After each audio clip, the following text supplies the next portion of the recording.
3 billionaire kids, 27 broken maids, one single mom with nothing to lose. When Samantha Hayes walked through those iron gates, she didn't know she'd be dodging water balloons, facing cruel laughter, and fighting a war against a family drowning in grief. But what happened next? Nobody saw it coming. Hit that subscribe button right now and stay till the end. This story goes places you won't believe. Drop your city in the comments so I can see how far we've gone. Let's start. 47 minutes. That's how long the last maid lasted before she ran out screaming. Left her shoes behind and never looked back. Mrs. Caldwell, head housekeeper, gray uniform, clipboard clutched like a weapon, didn't even glance up when Samantha Hayes stepped into the Reed mansion. 47 minutes, she repeated. That's the record. Samantha stood there, worn coat, borrowed bus fare, hair in a simple ponytail. I'm not breaking any records, Samantha said. I'm just here to work. Mrs. Caldwell finally looked up. Her eyes scanned Samantha head to toe. Single mom. Yes. Daughter. 7 years old, Ella. And you're desperate. It wasn't a question.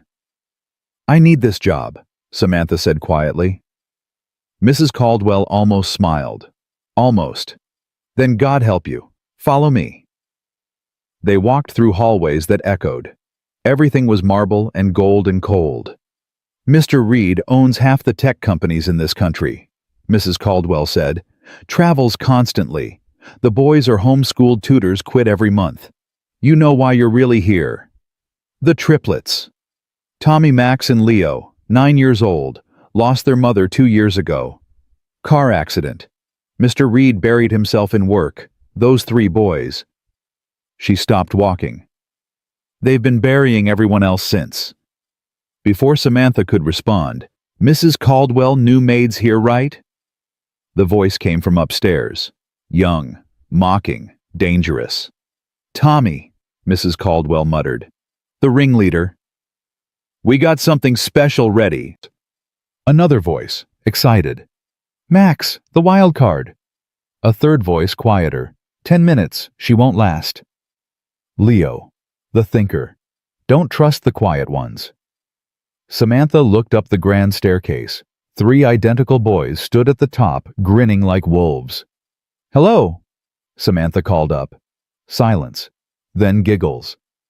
I'm Samantha. Tommy stepped forward. You know what's fun? Watching grown-ups cry? I like the screaming better, Max said. Leo pushed his glasses up. I prefer when they quit without notice. Cleaner. Mrs. Caldwell whispered. Last chance to run. Samantha set down her bag. I don't run.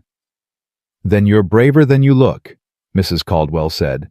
Boys, come down.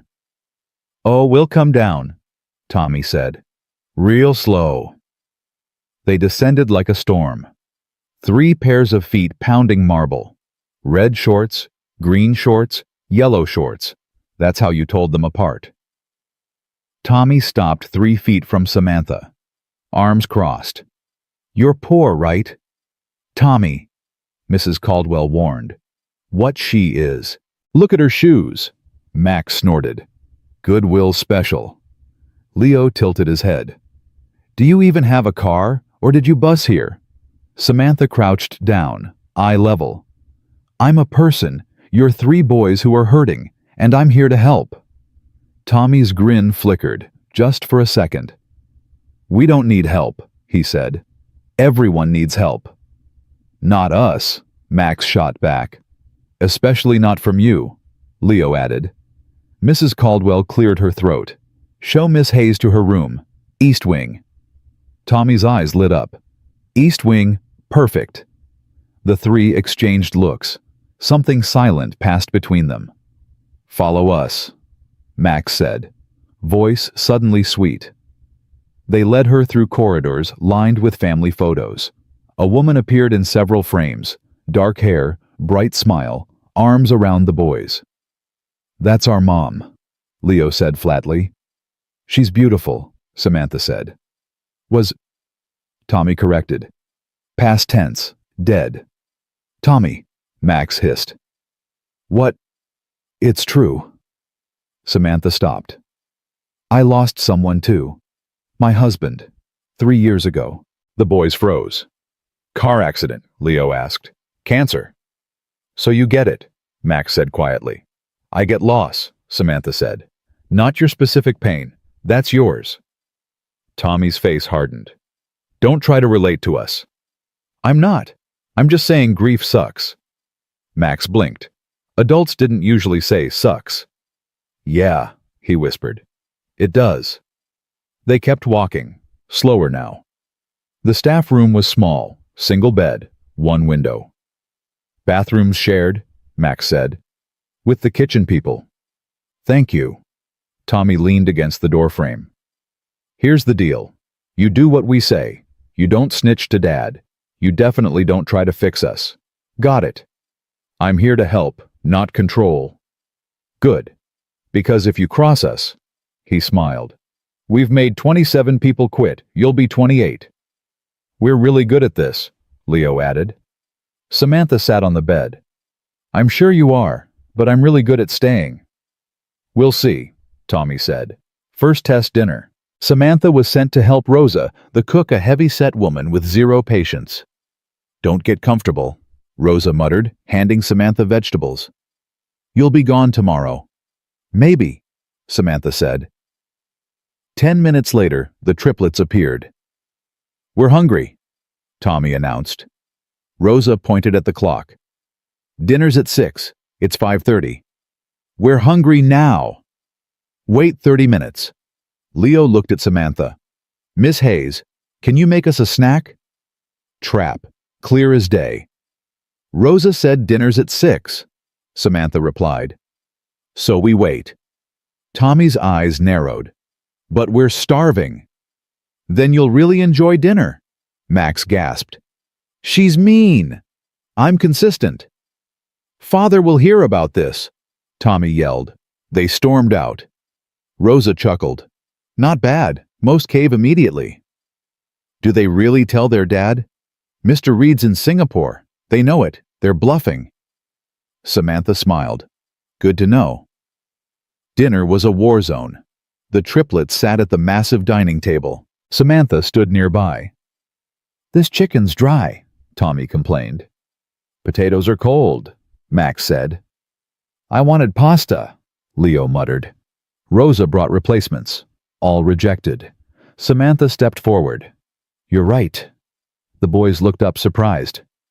This food isn't good enough, so tomorrow night you 3 cook. What? Tommy sputtered. You're experts, right? Prove it. Max's mouth fell open. We don't know how to cook. I'll teach you. You can't make us, Leo said. True, but I can tell your father you wasted Rosa's work when he calls from Singapore. Silence. How'd you know he's in Singapore? Leo asked slowly. I listen. Tommy grabbed his fork, started eating. The others followed. Rosa caught Samantha's eye from the kitchen, nodded respect. That night, Samantha was unpacking when water started seeping under her door. She opened it.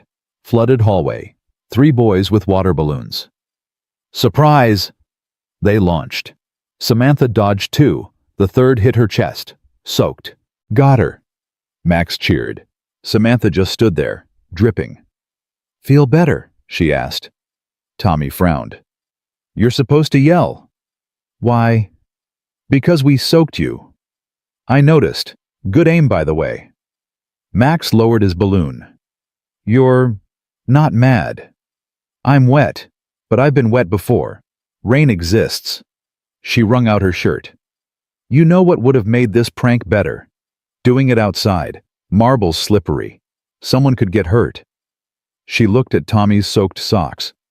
Like you. Tommy slipped. Leo caught him. See now.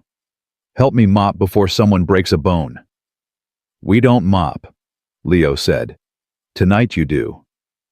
And they did. Nobody could believe it. Next morning, 5 a.m. Screaming. Samantha ran to the boys' bedroom. Chaos. Pillows flying, books everywhere. Tommy wrestling Max while Leo shouted, "Boys!" They froze. What happened? He started it. Tommy pointed at Max. Did not. Did too. I don't care who started it. I care that it stops. You can't tell us what to do, Tommy said. You're just a maid. Correct. I'm the maid, which means this house runs smoothly. And this. She gestured at the disaster. Not smooth. Leo stood up, crossed his arms. Our mother never yelled. The room went ice cold.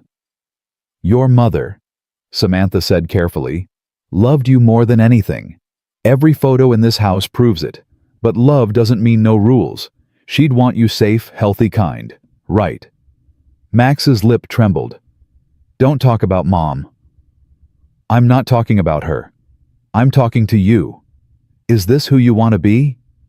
Boys who break things because they're sad. We're not sad, Tommy said, voice cracking. Then what are you? Silence. Leo whispered, tired. Of what? People leaving. Samantha's heart cracked. She knelt. I'm not leaving. They all say that, Max said. I mean it. Prove it. Tommy challenged. Every day, starting now, get dressed. We're making pancakes. Kitchen. Flour explosion. Eggs on the floor. Batter in their hair. Samantha didn't flinch. She taught them to measure, to mix, to flip. When Max burned his first pancake. Perfect. Now you know what not to do. When Leo's turned out right, high five. When Tommy made a deliberate mess, clean it, chef. They made a stack of barely edible pancakes. These are terrible, Tommy said, mouth full. Worst ever. Max agreed, grabbing seconds. Leo quietly ate 3. Rosa watched from the doorway, hiding a smile. That afternoon, school time. The boys were supposed to study. Their tutor had quit last week. Samantha found them playing video games. Math time. She turned off the TV. Hey! After math you can play. We don't do math, Tommy said. You do now. Make us, Max challenged. Samantha picked up a textbook. Your dad has billions of dollars, right? They blinked. Yeah, Leo said. If he splits $3 billion equally between you 3 when you're adults, how much does each get? They stared. That's division. That's math. Want the answer? Slowly. Tommy reached for a pencil. 2 hours later, they'd done actual schoolwork. Not perfect, but done. Time to cook dinner, Samantha reminded them. Oh no. Max groaned. In the kitchen, she guided them through spaghetti. Simple. Hard to ruin. Tommy boiled water. Max heated jarred sauce. Leo set the table. They ate in the kitchen, not the formal dining room. Mr. Grayson, the head butler, appeared. Tall, severe, disapproving. What is this? He demanded. We cooked, Max said proudly. You cooked. Miss Hayes taught us, Leo said. Mr. Grayson looked at Samantha. This is irregular. These boys are heirs to a fortune. They don't cook. These boys are 9 years old. They need life skills. Mr. Reed will hear about this. I hope so, Samantha said evenly. Mr. Grayson's jaw tightened. He left. Tommy whispered, You just made an enemy. Worth it. Eat your spaghetti. That night, Samantha heard crying, soft, coming from the boys' room. She knocked. Can I come in? Go away. Tommy's voice thick with tears. It's okay to cry. We're not crying. Silence. Then the door cracked open. Max stood there, eyes red. Leo had a nightmare. Samantha looked past him. Leo curled on his bed, Tommy sitting beside him. Can I help? Leo shook his head. Okay, I'll be in my room if you need. Wait. Leo's small voice stopped her. She turned. What did you do when you were sad after your husband? Samantha's throat tightened. I held my daughter, and I cried. Did it help? Eventually. Leo considered this. Dad doesn't cry. Everyone grieves differently. He just works, Tommy said bitterly. All the time. Maybe that's how he cries. They'd never thought of that. Do you still get sad? Max asked. Sometimes, but it gets easier. How long? I'll tell you when I know, Samantha said honestly. Leo almost smiled. Can you stay till we fall asleep? Of course. She sat. The boys climbed into their beds, 3 beds, different colored blankets. Mom used to read to us, Max said quietly. Want me to read? 3 nods. She picked up a dragon book. Read until their breathing slowed, deepened. When she stood to leave, she saw a photo on the dresser. The boys with their mother, laughing. Joy frozen in time. I'll take care of them, Samantha whispered. I promise. Next morning, 2 maids cornered her, Clara and Ellen, both 20-something, both vicious. So you're the new one, Clara said, looking Samantha up and down. Lasted longer than expected, Ellen added. Just doing my job. Your job is cleaning, not playing mommy, Clara sneered. I'm not playing anything. Those boys will destroy you. They're monsters. They're children. Ellen laughed. Children who've broken every maid here. You're not special. Never said I was. You'll be gone by Friday, Clara said. I'll bet money. Samantha met her eyes. Then you'll lose, excuse me. She walked past, head high. Behind her, Clara muttered, uppity bitch. What's wrong? Nothing, Tommy said too quickly. We're fine, Max added. Totally fine, Leo echoed. All terrible liars. Boys, Tommy sighed. We heard Clara talking about you. So she's mean, Max said. People talk. It's okay. It's not okay, Leo burst out. She has no right. Samantha smiled. Are you defending me? The boys looked at each other. Maybe, Tommy mumbled. Thank you, but I can handle Clara. How? Max asked. By not caring. I know who I am. That's enough. Is it? Leo asked seriously. It has to be. If you let other people's words define you, you'll never be free. Tommy went quiet. Mom said something like that once. She sounds smart. She was. The moment hung there. Fragile. Precious. Then Max ruined it. Can we have pancakes again? Everyone laughed. 3 days later, everything changed. Mr. Reed was coming home. From Singapore. With investors. Everything must be perfect, Mr. Grayson announced. Important people. Important deals. The triplets were to be presentable, polite, and visible. Can you help us get ready? Max asked Samantha. Of course. She helped them into tiny suits, combed hair, straightened ties. We look stupid, Tommy complained. You look handsome. Same thing, Leo muttered. When Alexander Reed walked through the front door, Samantha's breath caught. Tall, sharp features, dark hair graying at temples, suit worth more than her car. Eyes like ice, the eyes of a man who'd buried his heart. Father, the boys called. Boys, he said already on his phone. Distracted, distant. Behave tonight. Mr. Grayson's in charge. No hugs, no questions, no warmth. The boys' faces fell. Mr. Reed, Samantha said before thinking. He looked up, noticed her for the first time. Yes. The boys have been working hard. Math cooking they've...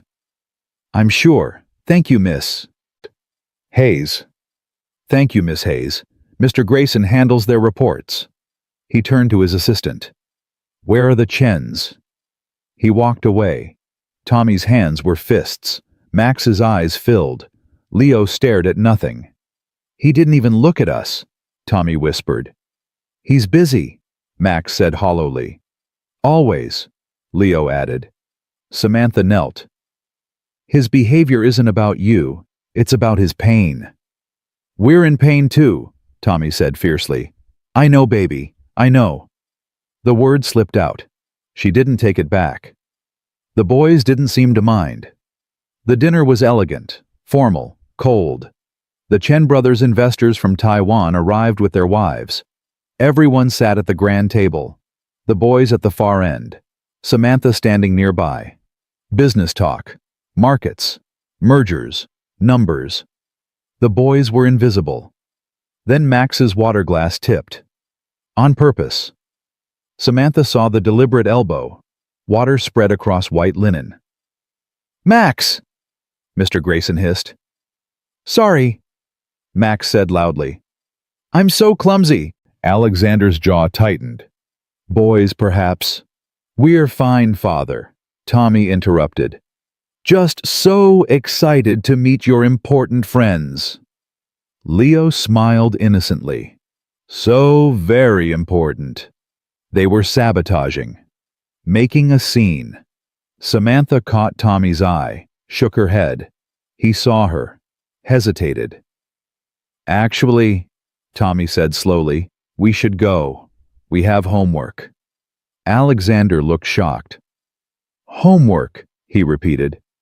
"Miss Hayes teaches us," Max said. "Real stuff," Leo added. "Math, cooking, life." Cooking. Alexander's investor brain kicked in. "Why?" "Because it's useful," Tommy said firmly. "She says we should take care of ourselves." One of the Chen brothers smiled. "Smart woman." Alexander's eyes found Samantha. She stood straight. "Very smart," Alexander said quietly. The boys excused themselves. Samantha followed. In the hallway, Tommy exhaled. "We almost ruined everything." "But you didn't." "Because of you," Max said. "No, because of you. You chose better." "It was hard," Leo admitted. "Good things usually are." Later, Samantha was cleaning the study when Alexander appeared. "Miss Hayes." She straightened. "Mr. Reed." "We haven't been properly introduced." "No, sir." He stepped inside. "You've been here a week?" "Yes, sir." The boys seem different. "They're wonderful." "Everyone says they're terrors." "Everyone's wrong." His eyebrow raised. "Bold. Honest." Silence. "Why are you still here?" he asked. The others all ran. "I don't run." "Why not?" "Because I have a daughter who needs to eat, and your sons need someone who stays. They have staff. They need a person." Alexander's face went hard. "I pay you to clean, not psychoanalyze. You pay me to care for this home. Your sons are part of it. Watch yourself." "I am." "Respectfully, Mr. Reed, those boys have been through hell. They're not broken. They're scared. Acting out is how they're seen. You've known them 1 week. And in that week, I've seen them cry, laugh, try, fail, succeed. They're real children, not problems to manage from Singapore." The words hit like bullets. Alexander's voice went deadly quiet. "You're dismissed. From the room, or the job. I haven't decided." Either way, I meant every word. She walked past him, head high, heart racing. In her room, she sat shaking. She'd probably just lost everything, but she couldn't regret it. Those boys deserved better. 2 nights later, everything fell apart. Leo woke up screaming. Not a nightmare. Fever. Burning up. Samantha heard it from down the hall. Ran. The boys' room. Leo thrashing in bed, skin on fire, eyes unfocused. "He's sick," Max cried. "Really sick." Tommy added, voice cracking with fear. Samantha touched Leo's forehead. 104 degrees. maybe higher. Get me cold water, towels, now. The boys ran. She stripped Leo's shirt. His skin was red hot. It's okay, baby. I've got you. Mr. Grayson appeared. What's good, God? Call a doctor, now. Mr. Reed is in. I don't care where he is. Call. Mr. Grayson ran. Tommy and Max returned with water, towels, hands shaking.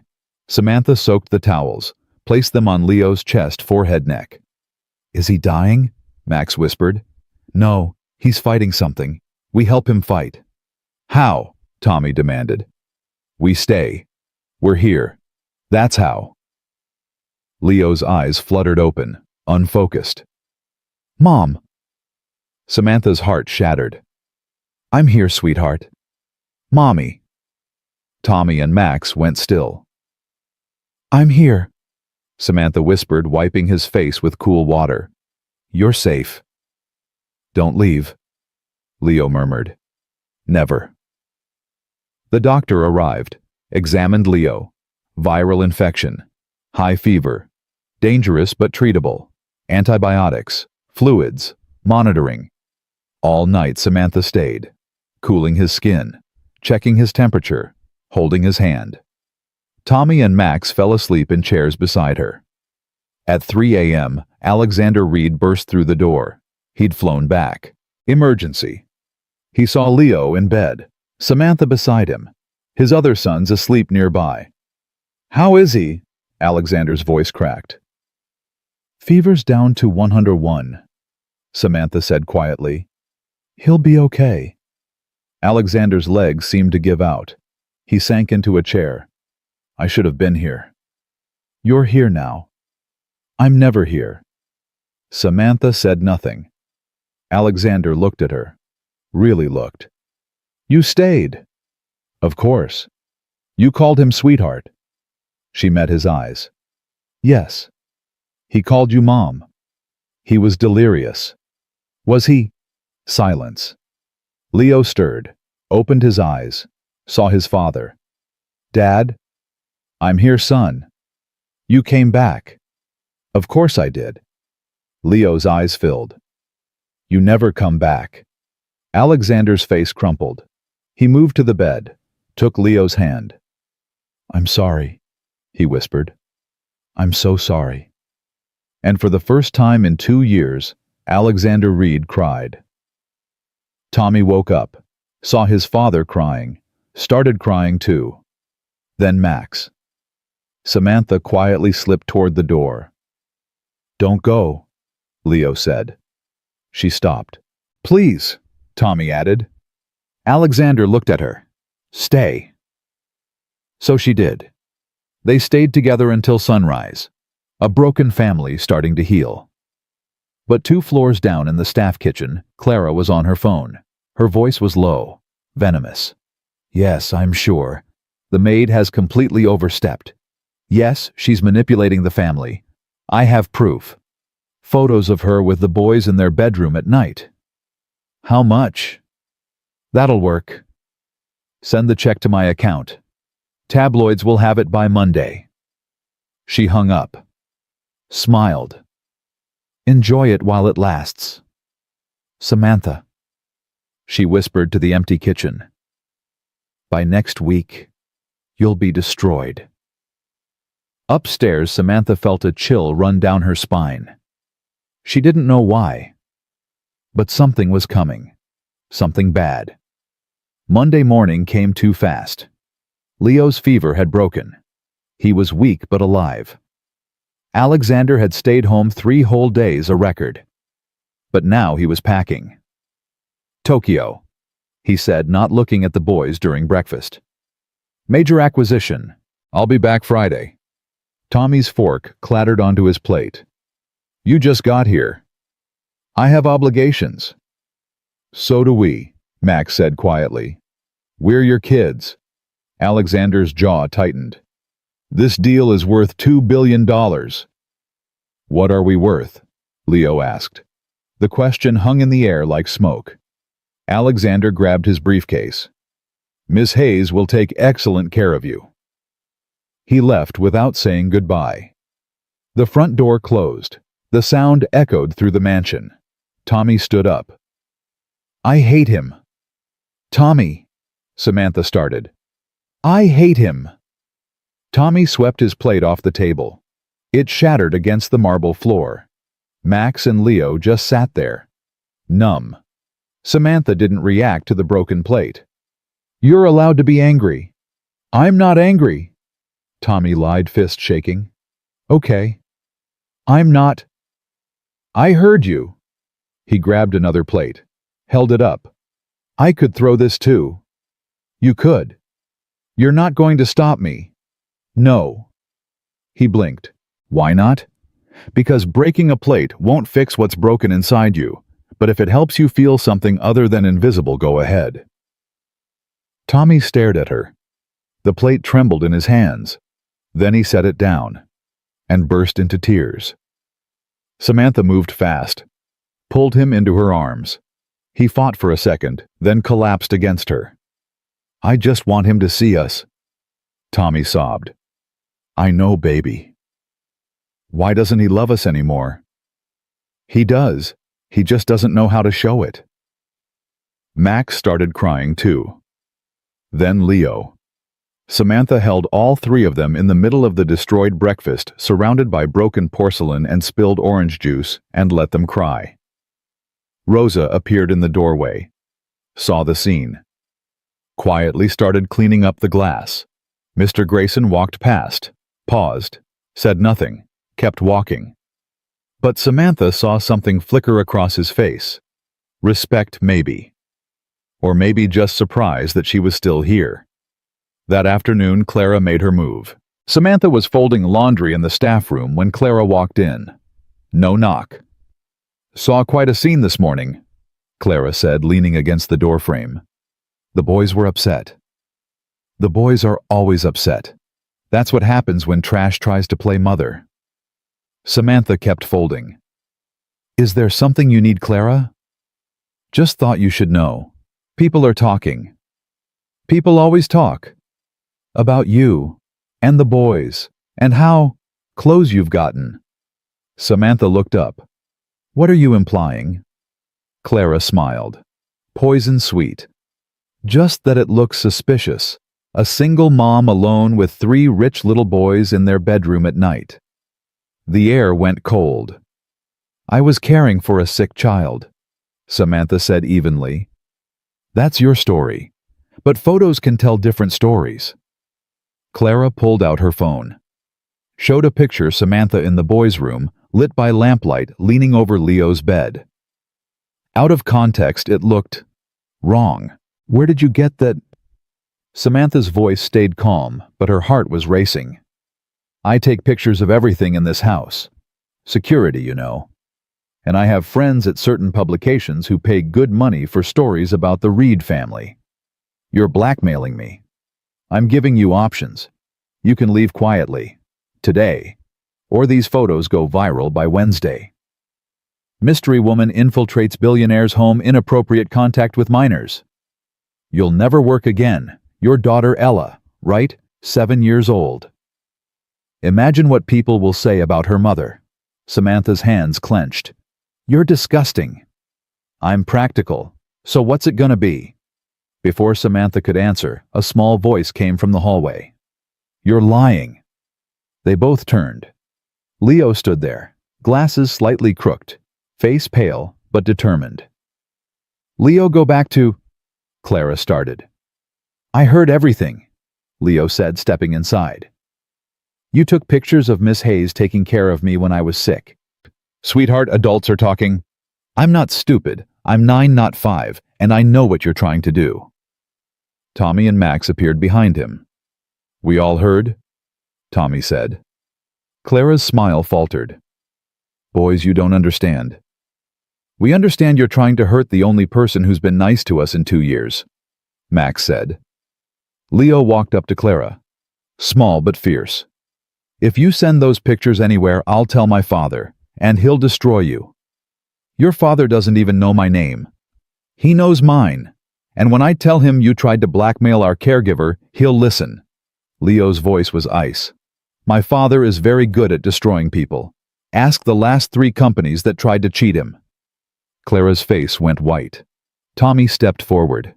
"We might be kids, but we're Reed kids. You want to test what that means?" Clara looked at all 3 boys. At Samantha, back to the boys. "This isn't over," she hissed. "Yeah, it is," Max said. Clara shoved past them and left. Samantha exhaled. She'd been holding her breath. "You guys..." "Don't," Tommy said. "Don't thank us. You'd do it for us. In a heartbeat." "Then we're even," Leo said simply. But Samantha saw it in their eyes. The war wasn't over. Clara had just retreated. And people like Clara always came back.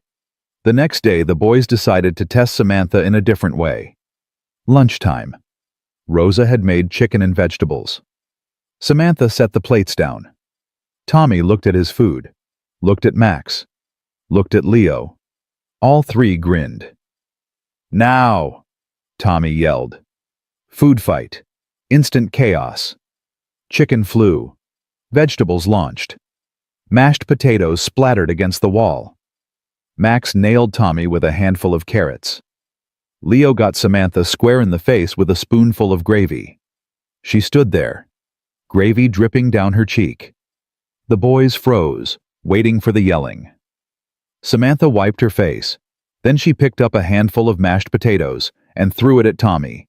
Direct hit. His mouth fell open. "Did she just..." Max started. Samantha hit him with green beans. "Food fight!" Leo yelled, and chaos erupted for real. For 5 minutes, the dining room became a war zone. Food everywhere, laughter echoing off the walls. Rosa appeared in the doorway, took one look, turned around and left. Finally, they ran out of ammunition. Everyone was covered, breathing hard, laughing. "That was awesome," Max gasped. "Best lunch ever," Tommy agreed. "You're fun," Leo said to Samantha, sounding genuinely surprised. "Thanks. Now here's the fun part." Samantha stood up. "You 3 are cleaning all of this." "What?" Tommy said. "Every wall, every floor, every piece of food." "But you made the mess. You fix it. I'll help. But this is your responsibility." Max looked around at the destruction. "This'll take hours." "Then we better start." They worked until dinner time, scrubbing walls, mopping floors, wiping down chairs. Halfway through, Tommy muttered, "This isn't fun anymore." "Nope," Samantha agreed, scrubbing beside him. "But now you know what Rosa deals with every day. We should probably stop making messes," Leo said quietly. "Probably." Samantha agreed. By the time they finished, the dining room sparkled. Rosa came back in, looked around, nodded at Samantha. "You're good," she said simply. Highest praise Samantha had received yet. That night, the boys actually said thank you when Rosa served dinner. She nearly dropped the plates in shock. Wednesday brought a new test. The garden. Beautiful. Massive. The boys' favorite place to cause trouble. "Miss Hayes," Tommy called. "Come see the flowers." Samantha knew better, but she went anyway. The moment she stepped outside, all 3 boys ran. "What are you..." They slammed the garden gate, locked it from the outside. She was trapped. "Very funny, guys. Let me out." "Can't hear you," Max yelled. Then the sprinklers turned on. All of them. At once. Full blast.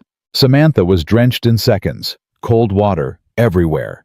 She heard the boys laughing, dying laughing. Through the gate, she saw them high-fiving. The old Samantha would have yelled, threatened, gotten angry, but she'd learned something about these boys. They didn't want anger. They wanted reaction. So she gave them nothing. Just stood there, getting soaked, watching them. Their laughter started to fade. "Why isn't she yelling?" Max whispered. "Maybe she's in shock," Leo said. Tommy frowned. "Miss Hayes, you okay?" Samantha sat down on a bench, soaking wet, water running down her hair. "I'm fine," she called back. It's actually kind of nice. Refreshing. She's lying, Max said. Nobody likes getting sprayed with cold water, Leo agreed. Unless... Tommy's eyes narrowed. Unless she's not going to give us what we want. Samantha closed her eyes, tilted her face up to the spray like she was enjoying it. This is weird, Max said. Very weird, Leo agreed. 5 minutes passed. The boys stood at the gate watching her just sit there. Finally, Tommy couldn't take it. Aren't you cold? Very. Doesn't it suck? Completely? Then why aren't you mad? Samantha opened her eyes, looked at them through the iron gate. Because being mad is what you want, and I don't reward bad behavior with attention. But we locked you out here. I noticed, and turned on the sprinklers. Also noticed. Tommy's face scrunched up in frustration. You're supposed to be upset. Why, I've been wet before. I'll dry. But... He couldn't find words. Max looked at Leo. She broke the game. She's not playing, Leo said slowly, understanding dawning. She's just existing, not reacting. That's boring, Tommy said. That's smart, Leo corrected. Samantha stood up, walked to the gate, dripping. Here's what I know, she said quietly. You three are testing me, seeing if I'll leave like everyone else. You want me to yell, to cry, to quit, because that's familiar, that's safe, that's what you know. The boys went silent. But I'm not leaving, not when you throw food, not when you lock me outside, not when you make me cold and wet and uncomfortable, because you know what's stronger than all of that? What? Max whispered. Loving you anyway. Tommy's eyes filled with tears. We're not easy to love, he said, voice breaking. Nobody is, Samantha said. Love isn't about easy, it's about staying. Leo's hands were shaking. Our mom used to say something like that. She sounds like she was an amazing woman. She was. Max wiped his eyes. She really was. You know what she'd want? Samantha asked gently. What? For you to open this gate before I catch pneumonia. That broke the tension. They laughed through their tears. Tommy unlocked the gate. Samantha stepped through, still dripping. I'm sorry, Tommy said. Me too, Max added. Us three, Leo said. Samantha pulled them into a wet hug. They didn't care. I forgive you, but you're still in trouble. We know, they said in unison. What's our punishment? Tommy asked. You're doing yard work all week with the gardeners. They groaned but didn't argue. Fair was fair. That evening, while the boys were doing homework, Samantha found herself in the library. It was quiet, peaceful, full of books she'd never have time to read. She was looking at the shelves when she noticed something. A small door, almost hidden behind a tall bookcase. Curiosity won. She opened it. Inside a room, small, cozy, full of children's art photos, crafts. The mother's memory room. Samantha's heart clenched. Photos of the boys as babies, their first steps, birthday parties, Christmas mornings. And in every single one, their mother, radiant, happy, alive. That's where she kept our treasures. Samantha spun around. Leo stood in the doorway. I'm sorry, I didn't mean to. It's okay. We come in here sometimes, when we miss her. He walked in, touched a photo. Dad doesn't know. He thinks he locked it up. But we found the key. This is beautiful, Samantha said softly. She made it for us. Said every memory was a treasure worth keeping. Leo's voice cracked. She kept everything, even the ugly drawings we made. He pointed to a wall covered in children's artwork, finger paintings, crayon scribbles. See that one? He indicated a chaotic mess of colors. That's mine. I was 4. She said it was a masterpiece. It is, Samantha said. It's terrible. It's honest. That makes it a masterpiece. Leo looked at her. Really looked. You talk like her sometimes. Is that okay? Yeah. He wiped his eyes. Yeah, it's okay. Tommy and Max appeared behind him. You found it, Tommy said. Leo showed me. We don't let just anyone in here, Max said seriously. I'm honored. You should be, Tommy said. Then softer. Mom would have liked you. Samantha's throat tightened. I would have liked her too. They stood together in that small room surrounded by treasures and memories. Can I tell you something? Leo asked. Anything. Sometimes I forget what her voice sounded like. Max nodded. Me too. I remember her smile, Tommy said. But not her laugh, not exactly. That's normal, Samantha said gently. Memories fade. That's why photos exist, why we tell stories. Tell us a story about your husband, Max said suddenly. Samantha blinked.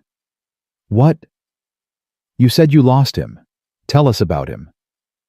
She sat down on the small bench. The boys sat around her. His name was David. He was kind, funny, terrible at cooking. She smiled. He once tried to make me breakfast in bed and set off the smoke alarm 3 times. The boys giggled. He sounds fun, Leo said. He was, and when he got sick he made me promise something. What? Tommy asked.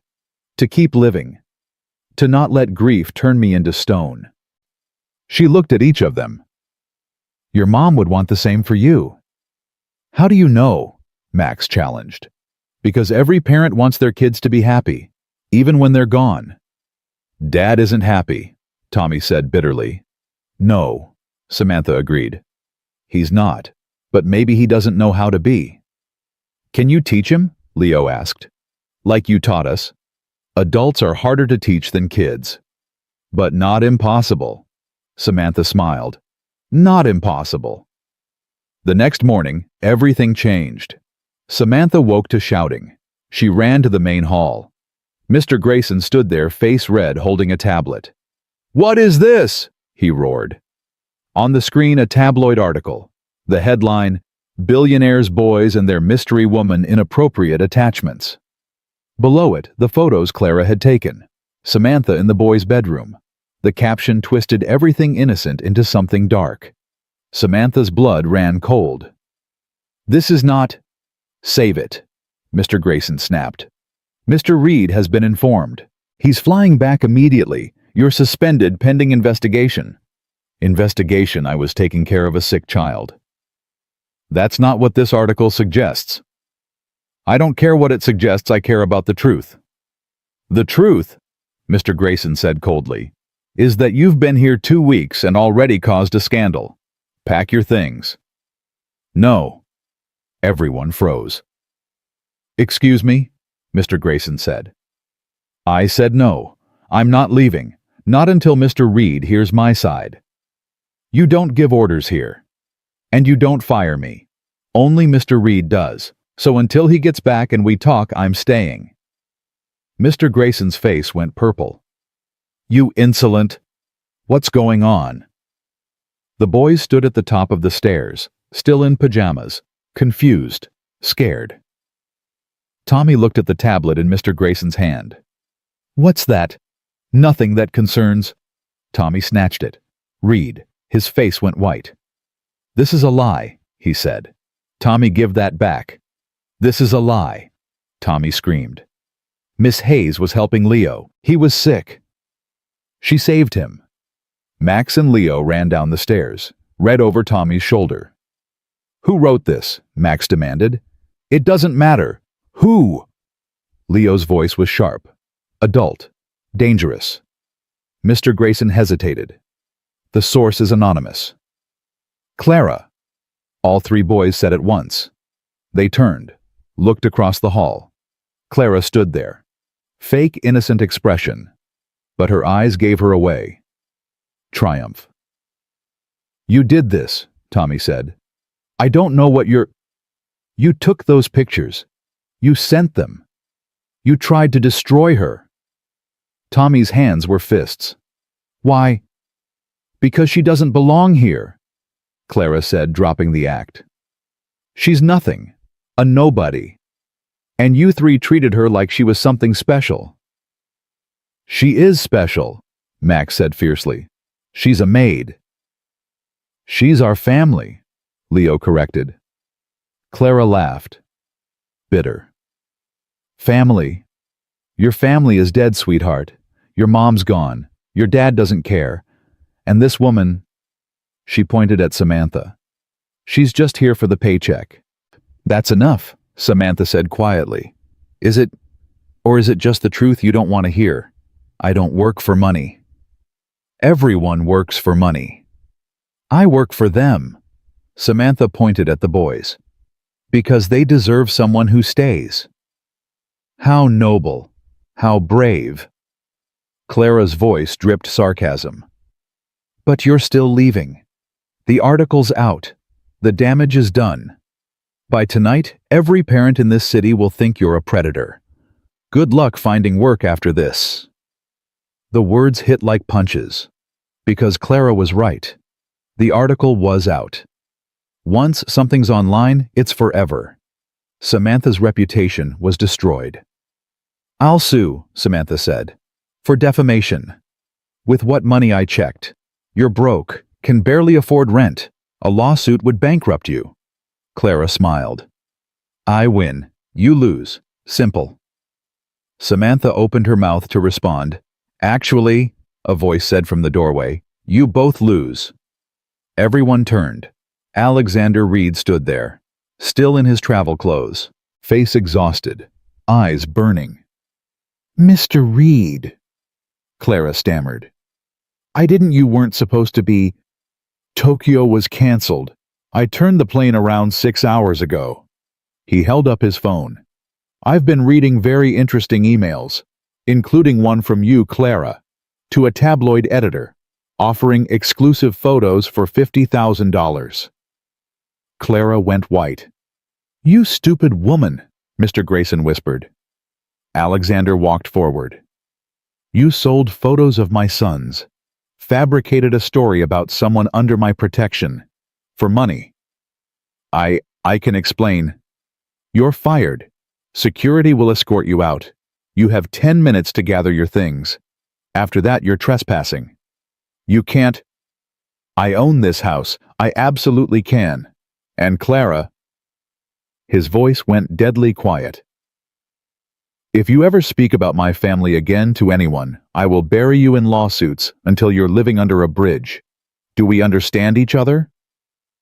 Clara's face crumpled. "This isn't fair." "You're right. Fair would be pressing criminal charges for harassment and extortion. Would you prefer that?" Clara ran. Actually ran. Out of the hall and up the stairs. Alexander turned to Mr. Grayson. "Who else knew, sir? Who else was involved in this?" Mr. Grayson hesitated. "Ellen, she helped Clara take the photos." "Fire her too." "Yes, sir." Alexander looked at Samantha. "You. My office. Now." He walked away. The boys looked terrified. "He's gonna fire you," Tommy whispered. "Maybe," Samantha said. "We won't let him," Max said. "This isn't your fight, baby." "Yes, it is," Leo said firmly. "We'll tell him. We'll make him understand." Samantha kissed each of their foreheads. "Let me handle this." She followed Alexander to his office. He closed the door, gestured to a chair. She sat. He poured himself a drink. Scotch. Straight. "I read the article," he said. "All of it." "It's not true." "I know."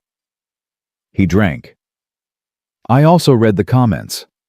People calling for your arrest, for my sons to be taken away. Calling me negligent." He looked at her. "Do you understand what you've cost me?" Her heart sank.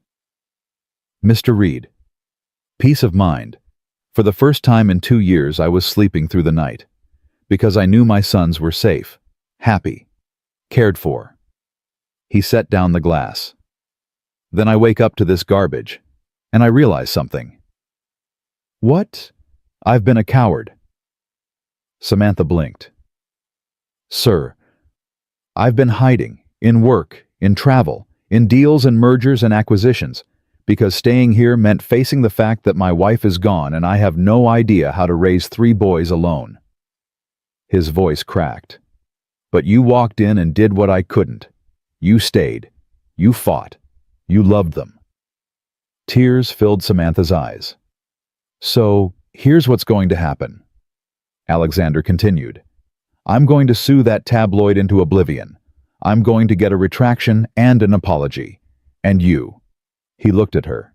You're not getting fired. You're getting promoted. What?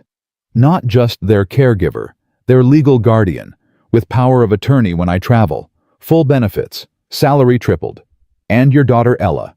She moves into the mansion, gets enrolled in the best school in the state, on my dime. Samantha couldn't breathe. Why? Because you're not the maid anymore. You're family. He extended his hand. If you'll stay. She took his hand. I'll stay. Good. He smiled. Genuinely smiled. For the first time since she'd met him. Now let's go tell those boys they're getting a sister. They walked out together. The boys were waiting in the hall, terrified. Dad, please don't, Tommy started. Miss Hayes is staying, Alexander said. Permanently. And her daughter Ella is moving in next week. The boys' mouths fell open. Really? Max whispered. Really? They tackled Samantha, hugging, crying, laughing. Alexander watched them, something soft in his eyes. Thank you, he said quietly to Samantha. For what? Reminding me what family looks like. And for the first time, the Reed mansion felt like a home. But upstairs in her emptied room, Clara made one final phone call. They think they won, she hissed into the phone. But I have one more card to play, something that'll destroy her forever. She hung up, smiled. The war wasn't over. It was just beginning. The next morning, Ella arrived. Samantha stood at the front entrance, heart pounding. She hadn't seen her daughter in 2 weeks, the longest they'd ever been apart. A car pulled up. The door opened. Ella tumbled out. 7 years old, wild brown curls, gap-toothed smile, worn backpack. Mommy! Samantha ran, scooped her up, held her so tight. I missed you, baby. I missed you more. Ella pulled back, looked at the mansion. Her eyes went huge. Whoa, you work in a castle. Something like that. Do princesses live here? Princes? 3 of them. Ella's nose wrinkled. Boys are gross. These ones are pretty great. We'll see, Ella said skeptically. The triplets appeared in the doorway, curious, nervous. Tommy stepped forward first. You're Ella. You're a triplet. How'd you know? You look exactly like those 2. She pointed at Max and Leo. Max grinned. She's smart. Obviously, Ella said. I'm in advanced reading. Leo's eyes lit up. Really? What are you reading? Chapter books. You. Same. What's your favorite? Matilda. Mine too. And just like that, the ice broke. Want to see our room? Max asked. You have a room like just for sleeping. Yeah, 3 beds. It's huge. I share a room with Mom. In our old apartment, I slept on the couch. The boys went quiet, processing. Well, now you get your own room, Tommy said. Next to ours. It's pink. Ella made a face. I hate pink. We can repaint it, Leo said quickly. Really? Dad said you can do whatever you want. Your dad sounds cool. The boys exchanged glances. He's learning to be cool, Tommy said carefully. Samantha watched them interact. Her daughter and these three boys who'd stolen her heart. Together. It felt right. It felt like family. By afternoon, chaos had erupted. Ella and the triplets had decided to explore the mansion, which meant opening every door, climbing every staircase, and generally terrorizing the staff. "There's a pool!" Ella shrieked from somewhere. "And a theater!" Max yelled back. "A real theater with a popcorn machine!"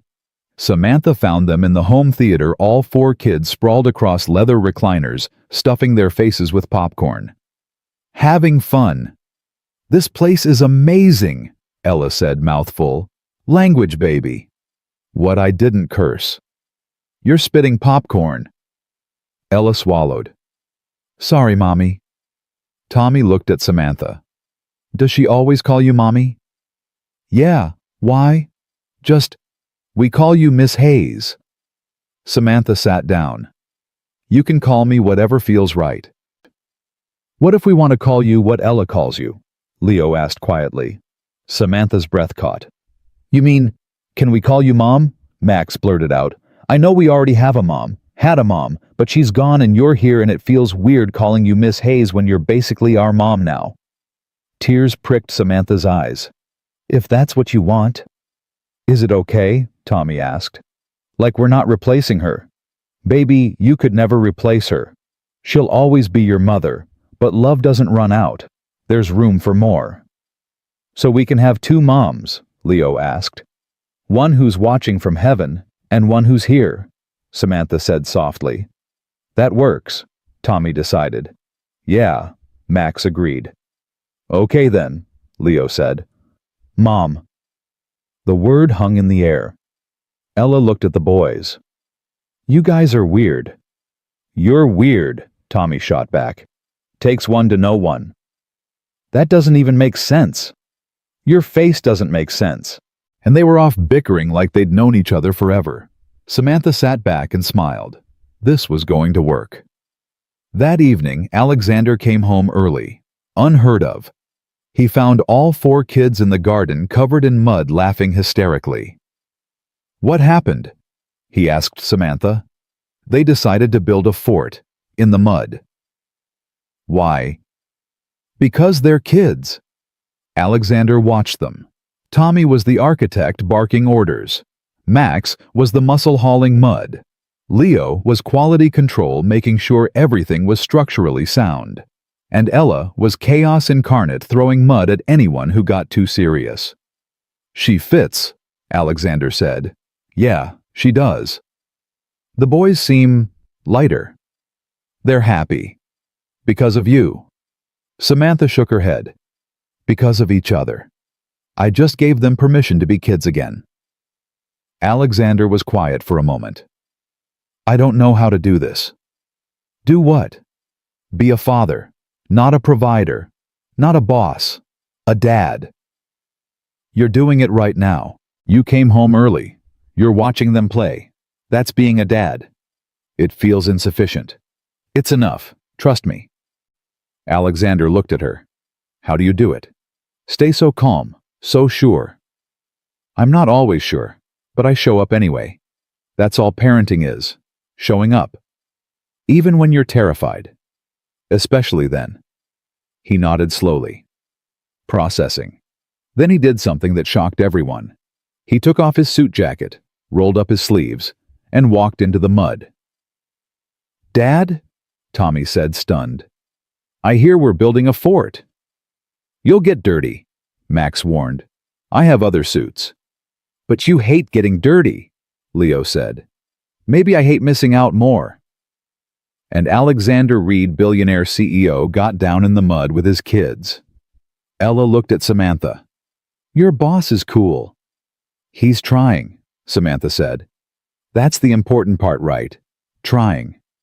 "Yeah, baby, that's the important part." But while they played, Clara's plan was unfolding. She'd made a call to Ellen before being escorted out. Given her one final instruction. "There's a file in Mr. Reed's private office, in the safe. Code is 1827, his wife's birthday." "What's in the file?" Ellen had asked. Proof that Samantha Hayes is a fraud. Now Ellen crept through the mansion. Everyone was outside. She had maybe 10 minutes. She found the office, found the safe, entered the code. The safe opened. Inside documents, financials, legal papers, and one folder marked Background Checks, Staff. Ellen grabbed it, flipped through, found Samantha's file. And there it was. A police report. 5 years old. Arrest record. Charges theft. Ellen's hands shook as she photographed every page. This was it. The ammunition Clara wanted. She closed the safe, left everything as it was. Slipped out. By tomorrow, everyone would know. Samantha Hayes was a criminal. Morning came too fast. Samantha woke to pounding on her door. Mom, Mom! She opened it. All 3 boys stood there, faces pale. What's wrong? Tommy handed her a tablet. Someone posted this. It was a blog post, anonymous, titled, The Truth About Alexander Reed's New Guardian. Below, scanned images of her arrest record, her mugshot. 5 years younger. Hollow-eyed. Desperate. The text described her crime shoplifting. $300 worth of baby formula diapers and food. She'd been caught, arrested, charged. The charges were later dropped when the store declined to press charges, but the record remained. Is it real? Max whispered. Samantha's hands shook. Yes. You were arrested? Leo asked. Yes. Why didn't you tell us? Tommy demanded. Because it was the worst moment of my life, and I was ashamed. Ella appeared behind the boys, still in pajamas. Mommy, what's happening? Baby, go back to your room. But now Ella. Ella's lip trembled. She ran. Samantha looked at the boys. I need to explain.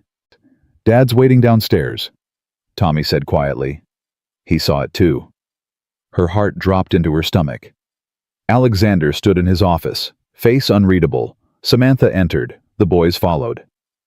Boys wait outside, Alexander said. No, Tommy said. We stay. Tommy. She's our mom now. We stay. Alexander looked at his son, saw the determination, nodded. He turned to Samantha. Is it true? Yes. You were arrested for theft. Yes. And you didn't think to mention this? Would you have hired me if I had silence? Exactly, Samantha said. I needed this job. Ella needed to eat, so I lied by omission. You lied. I survived. By stealing. By doing what I had to do. Her voice rose. My husband had just died. I had a 4-year-old daughter and $73 to my name. I couldn't afford formula. I couldn't afford food. So yes, I walked into a store and I took what I needed. And I got caught. And I spent 6 hours in a cell crying while my neighbor watched my daughter. The boys were silent, listening. The store manager saw my situation, Samantha continued. Saw that I wasn't some career criminal, just a desperate mom. He dropped the charges, but the arrest stayed on my record, and it's followed me ever since. You should have told me, Alexander said. During the interview, when you barely looked at me, during the first week when your sons were testing whether I'd quit, or after when I was too afraid that you'd fire me and take away the first stable home Ella's had in 3 years, I deserved to know. You deserved honesty. I deserved a chance. We don't always get what we deserve. Alexander's jaw worked. I can't have someone with a criminal record as the legal guardian of my children. The words hit like a slap. Tommy stepped forward. Then take it back. Tommy. The guardianship. Take it back. She can go back to being our caregiver. It's not that simple. Why not? You're a billionaire. You can do whatever you want. The optics. I don't care about optics, Tommy yelled. I care about her. She's the only person besides Mom who's ever actually cared about us. Tommy, calm down. No, you get to be calm. You get to hide in your office and your business trips and your safe, comfortable distance. But we don't get that. We're here. We're the ones who lost Mom. We're the ones who needed someone, and she showed up. She stayed, and now you're going to throw her away because she made one mistake 5 years ago when she was desperate. Alexander's face went white. Max stepped up beside Tommy. If she goes, we go. Max. We'll run away, Leo added. All of us, including Ella. You're 9 years old. You can't. Watch us, Tommy said.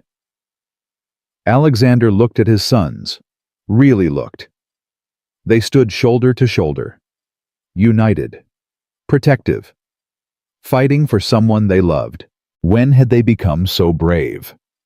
This is blackmail, Alexander said quietly.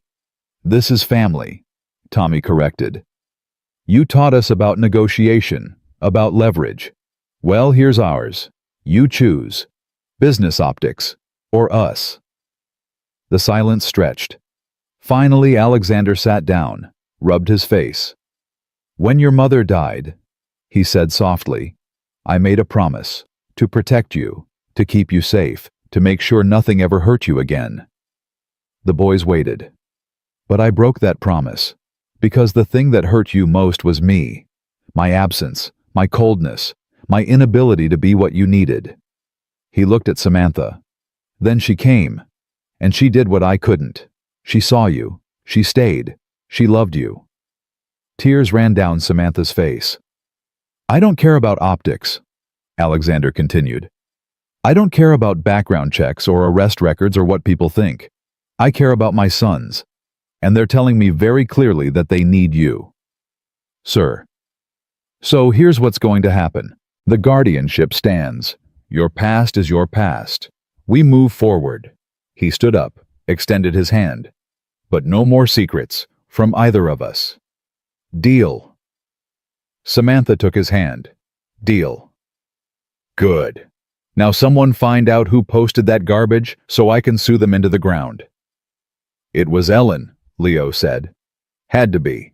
She's the only one with access to your office besides Mr. Grayson. Alexander's eyes went cold. Where is she? Probably packing, Max said. Not fast enough. Alexander stormed out. The boys hugged Samantha. You're not leaving, Tommy asked. Not unless you want me to. Never. Then I'm staying. 10 minutes later, Ellen was fired. Security escorted her out while she screamed about unfair termination. Alexander didn't care, but the damage was done. By noon, the story had spread. Other news sites picked it up. Social media exploded. Half the comments were sympathetic. She was a desperate mother. Leave her alone. The other half were vicious. Criminal around children. Unacceptable. Samantha tried to ignore it, but it was everywhere. Ella came to find her. Mommy kids at my new school saw the article. Samantha's heart sank. What did they say? That you're a thief. That we're poor. That I don't belong here. Baby, I told them you're the bravest person I know, because you did what you had to do to keep me alive. Ella's eyes were fierce. And anyone who has a problem with that can fight me. Samantha laughed through her tears. You can't fight everyone. Watch me. Where'd you get this attitude? From you. Samantha pulled her close. I'm sorry this is happening. Don't be. I'm not ashamed of you. I'm proud. Even though I messed up. You didn't mess up. You survived. There's a difference. 7 years old and already wiser than most adults. That evening, Alexander did something unexpected. He called a press conference. The whole staff gathered around the TV in the main hall. Samantha stood with the children. Alexander appeared on screen, standing at a podium, cameras flashing. Good evening. I'm here to address recent articles about a member of my household staff. Articles that attempted to paint a desperate act of survival as a moral failing. The room went silent. 5 years ago, Samantha Hayes was a widow with a young daughter and no resources. She made a choice. She took what she needed to keep her child alive. The charges were dropped. She rebuilt her life. And now she's a vital part of my family. Cameras clicked frantically. I'm not here to defend her. She doesn't need defending. I'm here to state facts. Ms. Hayes is the legal guardian of my children. She has my complete trust. And anyone who has a problem with that can take it up with my legal team. A reporter shouted a question. Alexander ignored it. To those who've never been desperate, who've never had to choose between pride and survival, I have nothing to say. But to those who understand what it means to fight for your family, to do whatever it takes to protect the people you love, I say this: Samantha Hayes is a hero, and she's not going anywhere. He walked off. Conference over. The room erupted. Rosa started clapping, then Mr. Grayson, then the entire staff. Samantha stood there, tears streaming. Tommy hugged her from one side, Max from the other. Leo wrapped his arms around her waist. Ella squeezed in wherever she fit. He called you a hero, Max whispered. He stood up for you, Leo added. In front of everyone, Tommy finished. He really is learning, Samantha said softly. Late that night, Samantha couldn't sleep. She wandered to the kitchen for water. Alexander was already there, drinking coffee, still in his suit from the conference. Can't sleep either, he asked. Too much going on in my head. Same. She poured water. They stood in comfortable silence. Thank you, Samantha said finally, for what you said today. I meant every word. Still, you didn't have to. Yes, I did. They were attacking you. That's attacking my family. Since when am I family? Alexander looked at her. Since the moment my son started calling you Mom. Samantha's throat tightened. I've been thinking, Alexander continued, about everything, about how I've been living, working, hiding. You're not hiding anymore. No, I'm not, and that's because of you. You walked into this house and reminded us what living looks like, what family feels like, what love is. I just showed up. You did more than that. You stayed, through the pranks, the tests, the attacks. You stayed. Do you know how rare that is? I couldn't leave them. Why not? Because... She paused, searched for the right words. Because they're mine now, in all the ways that matter. I didn't give birth to them, but I'd die for them. That makes them mine. Alexander's eyes glistened. Their mother would have liked you. I wish I could have met her. She would have hugged you on sight. She collected strays, people who needed love. She'd say, you can't have too much family. Smart woman. The smartest, and she'd be proud of them, of who they're becoming. Because of you. And you, Samantha added. You came home early today. You got in the mud. You defended me publicly. That's growth. I'm trying. Trying is enough. They stood together in the quiet kitchen. Two broken people who'd found wholeness in an unlikely place. Can I ask you something? Alexander said. Anything. Are you happy here?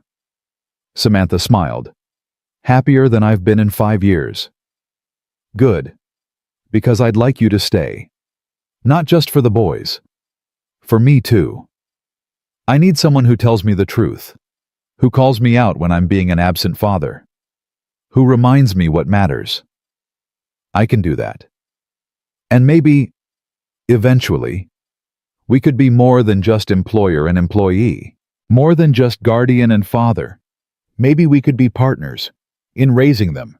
In building this family. Samantha's heart raced. Are you asking? I'm not asking anything, not yet. But I'm saying, I see you. Really see you. And I like what I see. Alexander, think about it. No pressure. But know that this family, this weird, broken, beautiful family, it's better with you in it. Before Samantha could respond, small footsteps echoed in the hallway. Ella appeared, rubbing her eyes. Mommy, I had a bad dream. Come here, baby. Ella ran into her arms. Alexander smiled. I'll let you handle this. Good night, Samantha. Good night. He left. Samantha carried Ella back to bed, tucked her in. Mommy. Yeah, baby. Are we staying here forever? Do you want to? Ella nodded. The boys are fun, and Mr. Reed is nice, and my room is huge, and I have my own bathroom. Samantha laughed. Those are good reasons. Plus you smile more here. You didn't smile much before. No, I didn't. You're happy. I am. Then we're staying. Then we're staying. Ella closed her eyes. Good, because I already told the boys we're gonna be a family, like a real one. Oh, you did? Yep, they agreed. We voted. It's official. You can't vote on family, baby. We did anyway, 4-0. You're outnumbered. Samantha kissed her forehead. I guess I am. Love you, Mommy. Love you more. Within minutes, Ella was asleep. Samantha sat there watching her. Her daughter. Her miracle. The girl she'd stolen for. Fought for. Survived for. And now they were both safe. Both loved. Both home. Downstairs, she heard movement.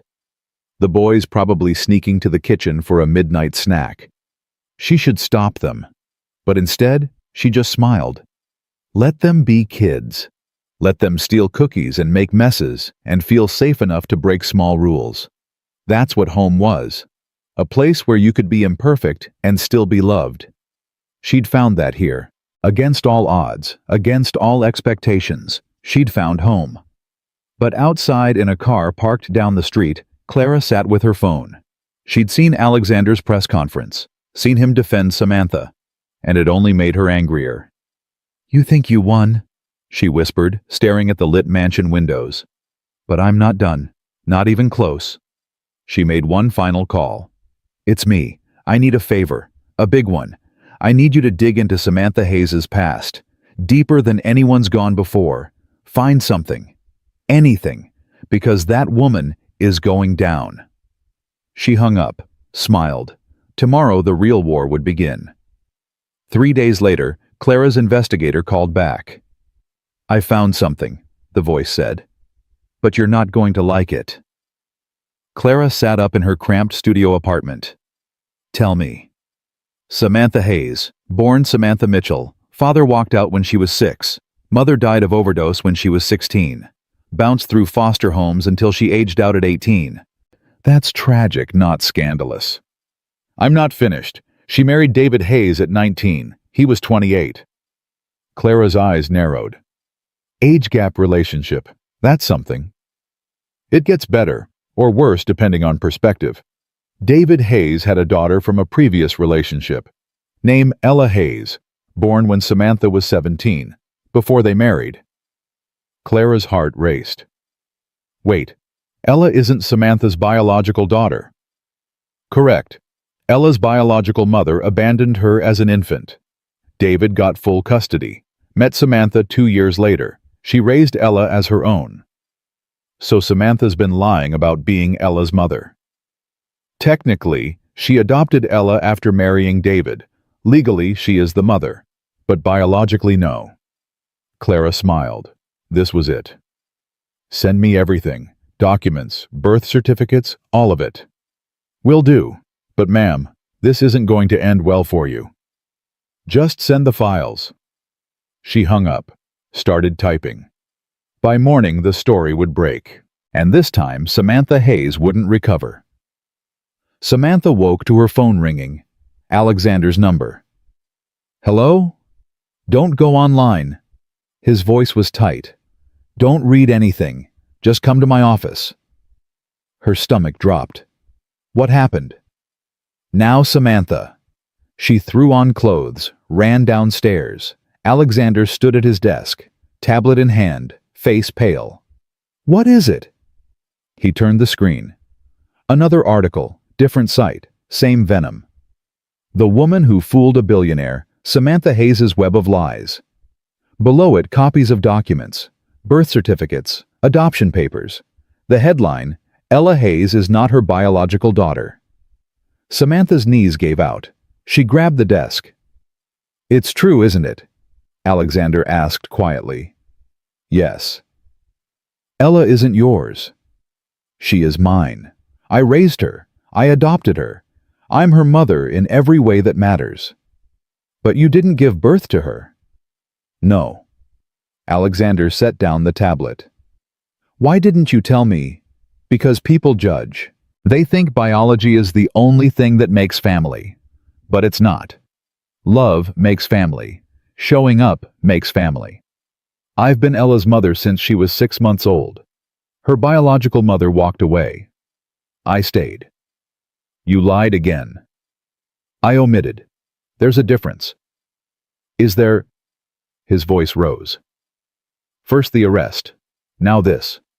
What else are you hiding?" "Nothing. I've told you everything." "Have you? Because it seems like every week there's a new revelation about your past." "My past made me who I am, and who I am is the person your sons call Mom." "That's not the point." "Then what is the point?" Alexander slammed his hand on the desk. "The point is trust. I trusted you with my children. I gave you legal guardianship. I defended you publicly, and you keep proving that I don't actually know you. You know me better than anyone. Do I? Because the woman I know doesn't keep secrets. The woman you know has been judged her entire life for circumstances beyond her control. So yes, I keep some things private. That's called survival." They stood there, breathing hard, angry. Finally, Alexander spoke. "I need time to think." "About what?" "About whether this can work." Samantha's heart cracked. "You're going to fire me." "I don't know what I'm going to do." "After everything. After your sons call me Mom. After you stood up for me. You're just going to throw me away because I'm not biologically related to my daughter." "It's not about that."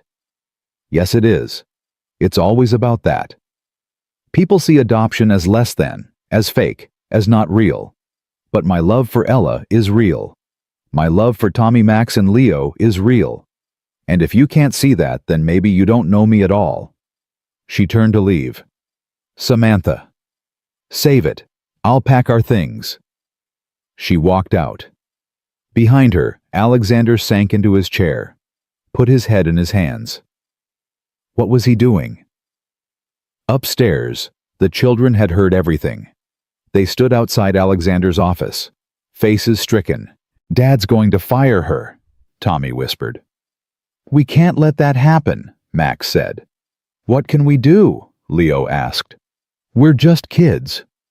"We're not just kids," Tommy said fiercely. "We're Reed kids, and Reed kids don't give up." "What's the plan?" Ella asked. She'd been standing with them, tears streaming down her face. Tommy looked at her. "Do you love your mom?" "More than anything." "Even though she's not your biological mom?" "She's more my mom because she chose me. My bio mom threw me away. Samantha picked me up. That's real love." The triplets exchanged glances. "Dad needs to hear that," Leo said. "From you," Max added. Ella wiped her eyes. "He scares me." "He scares everyone," Tommy said. "But he listens, sometimes, when it matters." "You really think it'll work?" "It has to, because if your mom leaves, we lose our mom too." Ella took a deep breath. "Okay, let's do it."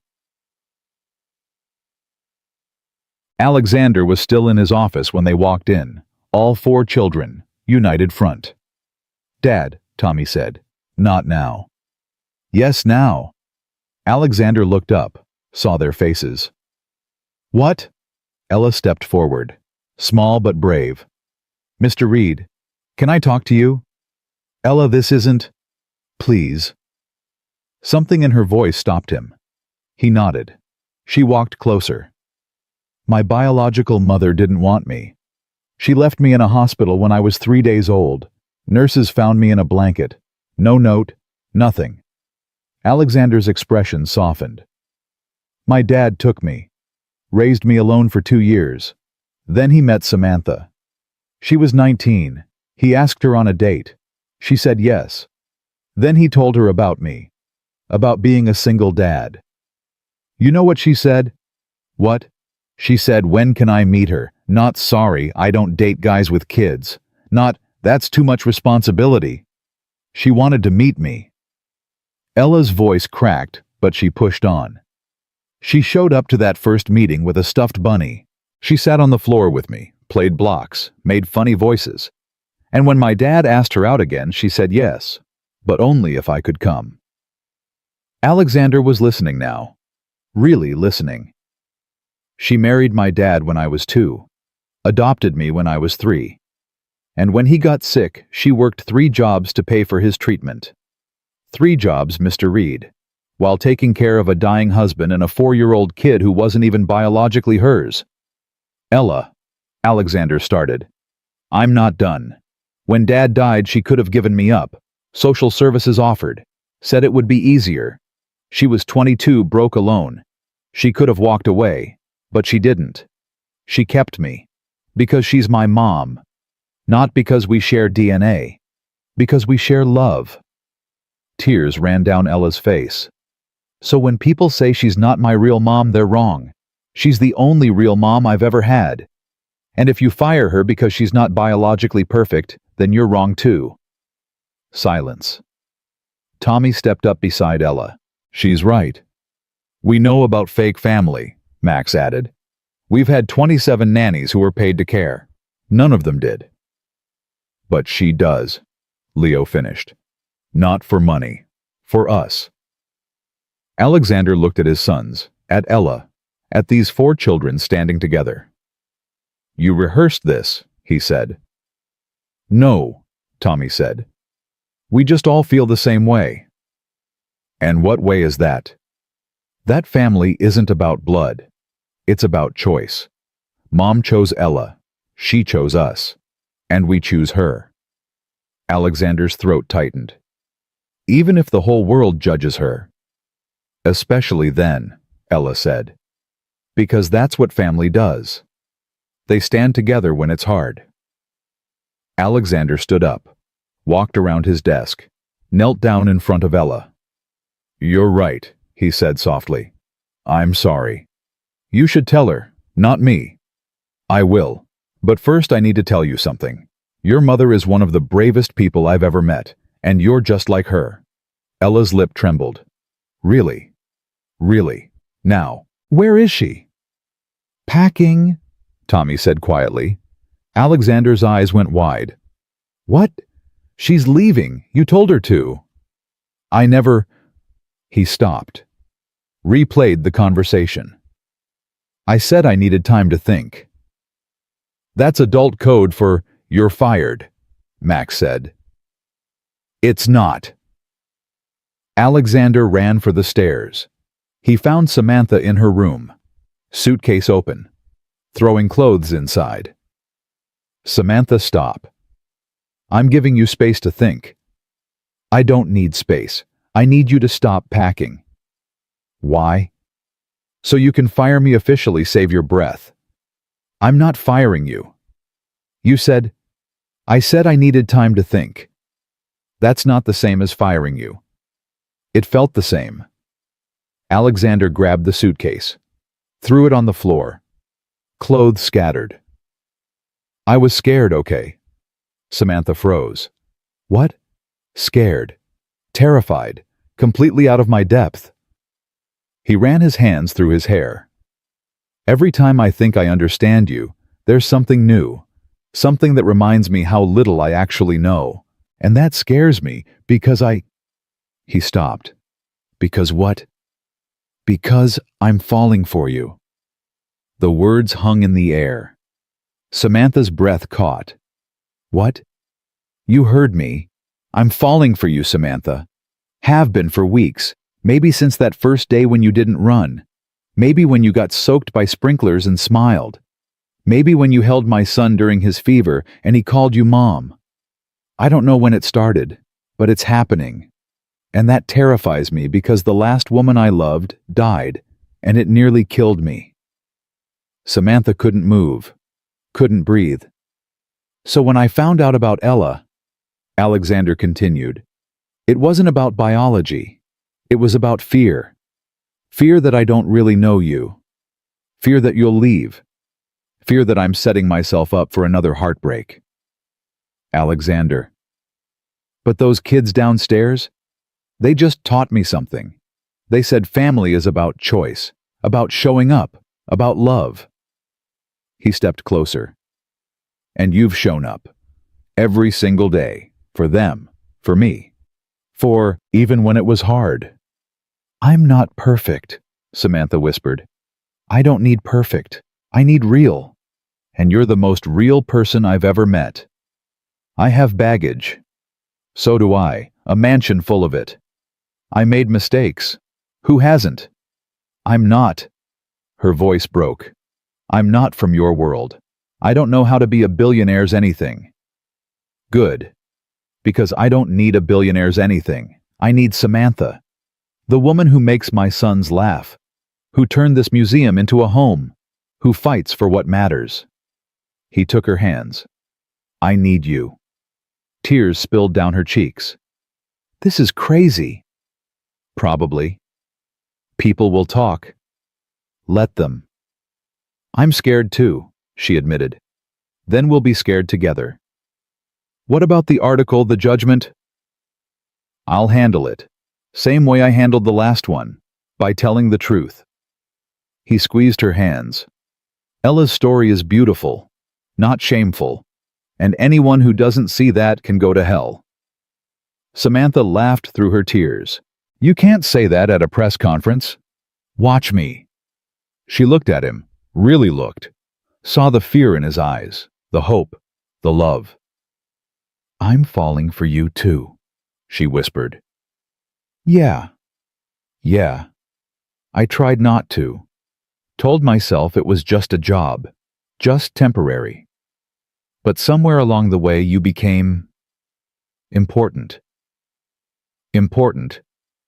Essential. Alexander pulled her close, rested his forehead against hers. Don't leave, he said. I won't. Promise. Promise. They stood there, holding each other. Two broken people finding wholeness. A throat cleared.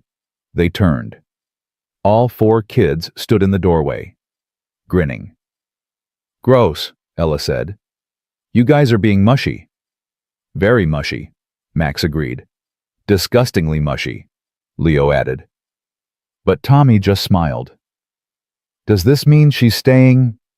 Alexander looked at Samantha. She's staying. Forever, Max asked. If she'll have us, Alexander said. All of us, Leo pressed. Samantha pulled away from Alexander, walked to the kids, knelt down. Listen to me, all four of you. I'm not going anywhere. Not because of articles or judgment or fear. You're stuck with me. Got it. Got it, they said in unison. Good. Now who wants pancakes? Me, all four yelled. They ran for the kitchen. Alexander and Samantha followed, slower. You realize what just happened, he said. We had a moment. We became a couple. In front of our children. Our children. Yes, ours. Mine and yours. All five of them. 5?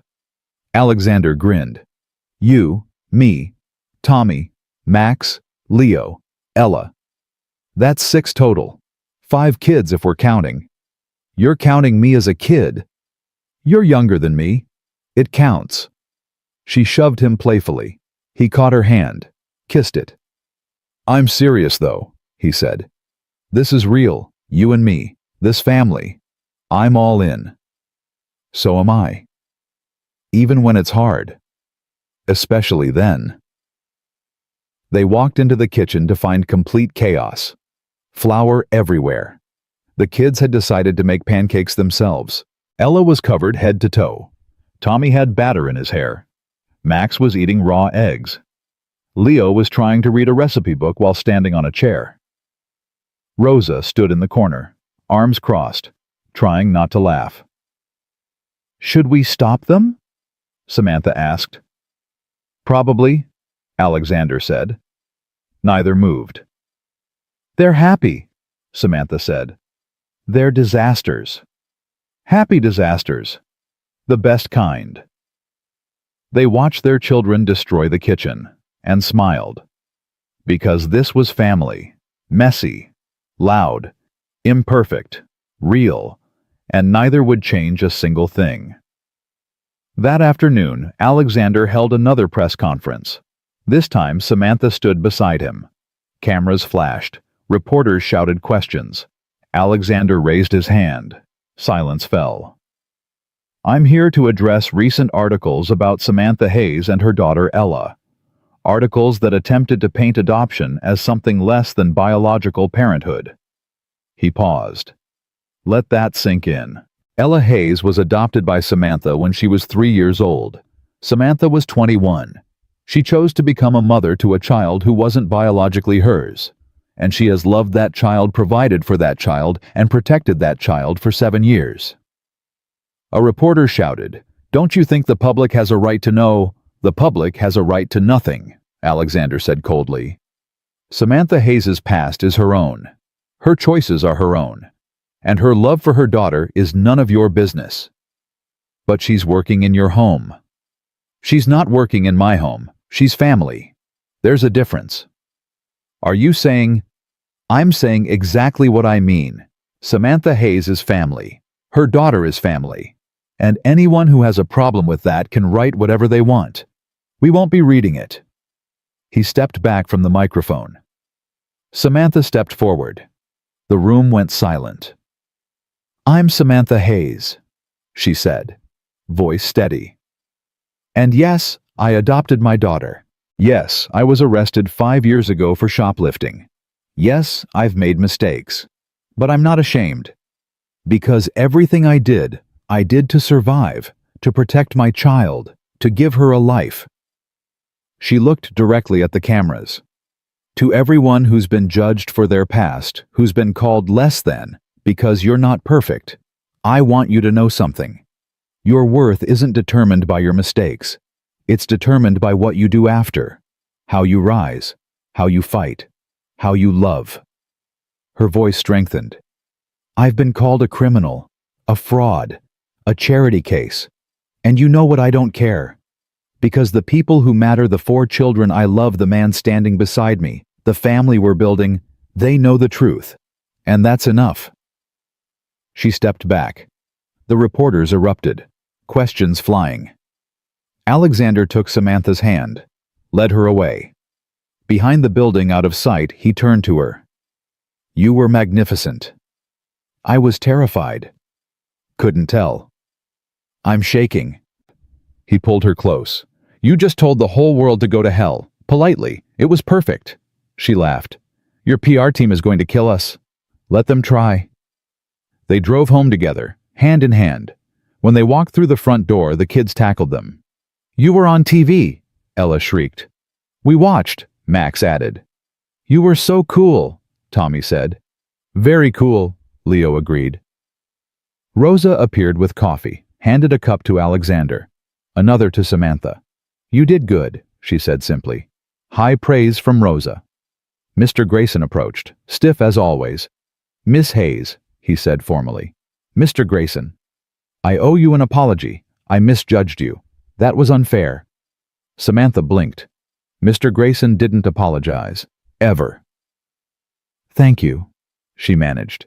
He nodded, walked away. "Did that just happen?" Samantha asked. "He likes you," Alexander said, in his own terrifying way. The house settled into evening routine, dinner, homework, baths. But something had shifted. The staff treated Samantha differently, with respect, with kindness. The maids who'd whispered behind her back now asked for her opinion. The gardeners waved when she passed. Even the cook, notoriously grumpy, smiled at her. The mansion was changing. becoming warmer, softer, more alive. At bedtime, Samantha tucked in all 4 kids. Ella first. "Love you, Mommy. Love you more, baby." Then the triplets, one by one. "Love you, Mom," Tommy said. "Love you, sweetheart." "Love you, Mom," Max whispered. "Love you too." "Love you, Mom." Leo murmured, already half asleep. "Love you always." She turned off the lights, closed the door, found Alexander waiting in the hallway. "They all asleep." "Finally." "Good, because I want to show you something." He led her to the library, to the hidden room, the memory room. "How did you—" "The boys told me about how you found it, how you didn't judge, how you understood." He opened the door. Inside, everything was the same, except one thing. A new photo sat on the shelf. All of them together. Samantha, Alexander, Tommy, Max, Leo, and Ella. Taken the day Ella arrived. All of them covered in mud from the fort building. Laughing. "When did you—" "Rosa took it. I had it framed. It belongs here, with the other treasures." Samantha's eyes filled. "Alexander." "This room was my wife's heart, her love made visible. And she would want this, would want you here, part of our story." "Are you sure?" "I've never been more sure of anything." They stood together in that small room, past and present merging. "Thank you," Samantha whispered. "For what?" "For letting me in, for trusting me, for choosing me. You chose us first. Best decision I ever made." Alexander pulled her close, kissed her forehead. "Stay with me," he said. "Not just in this house, but in this life. Build this family with me. Make new memories with me." "I'm already yours?" "Then make it official. When you're ready. No rush. But know that I'm here, I'm staying, and I'm never letting you go." Samantha rested her head on his chest, listened to his heartbeat.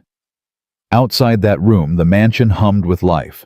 4 children sleeping peacefully, staff moving quietly, the house settling into night.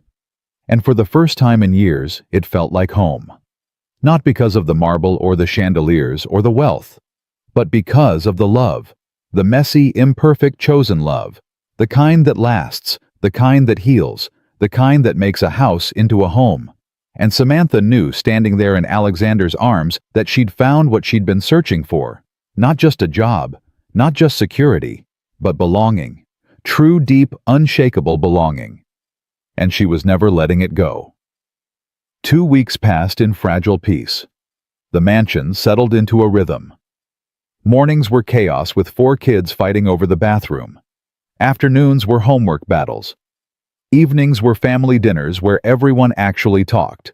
Alexander came home by 6 most nights. Unheard of before Samantha. They hadn't defined what they were. Not officially, but everyone knew. The way he looked at her across the dinner table. The way she touched his shoulder when passing. The way the kids rolled their eyes and whispered gross when they thought no one could hear. It was happening. Slowly, carefully, beautifully. Until Clara's final move. It came on a Tuesday, mid-morning. The kids were at their lessons with the new tutor.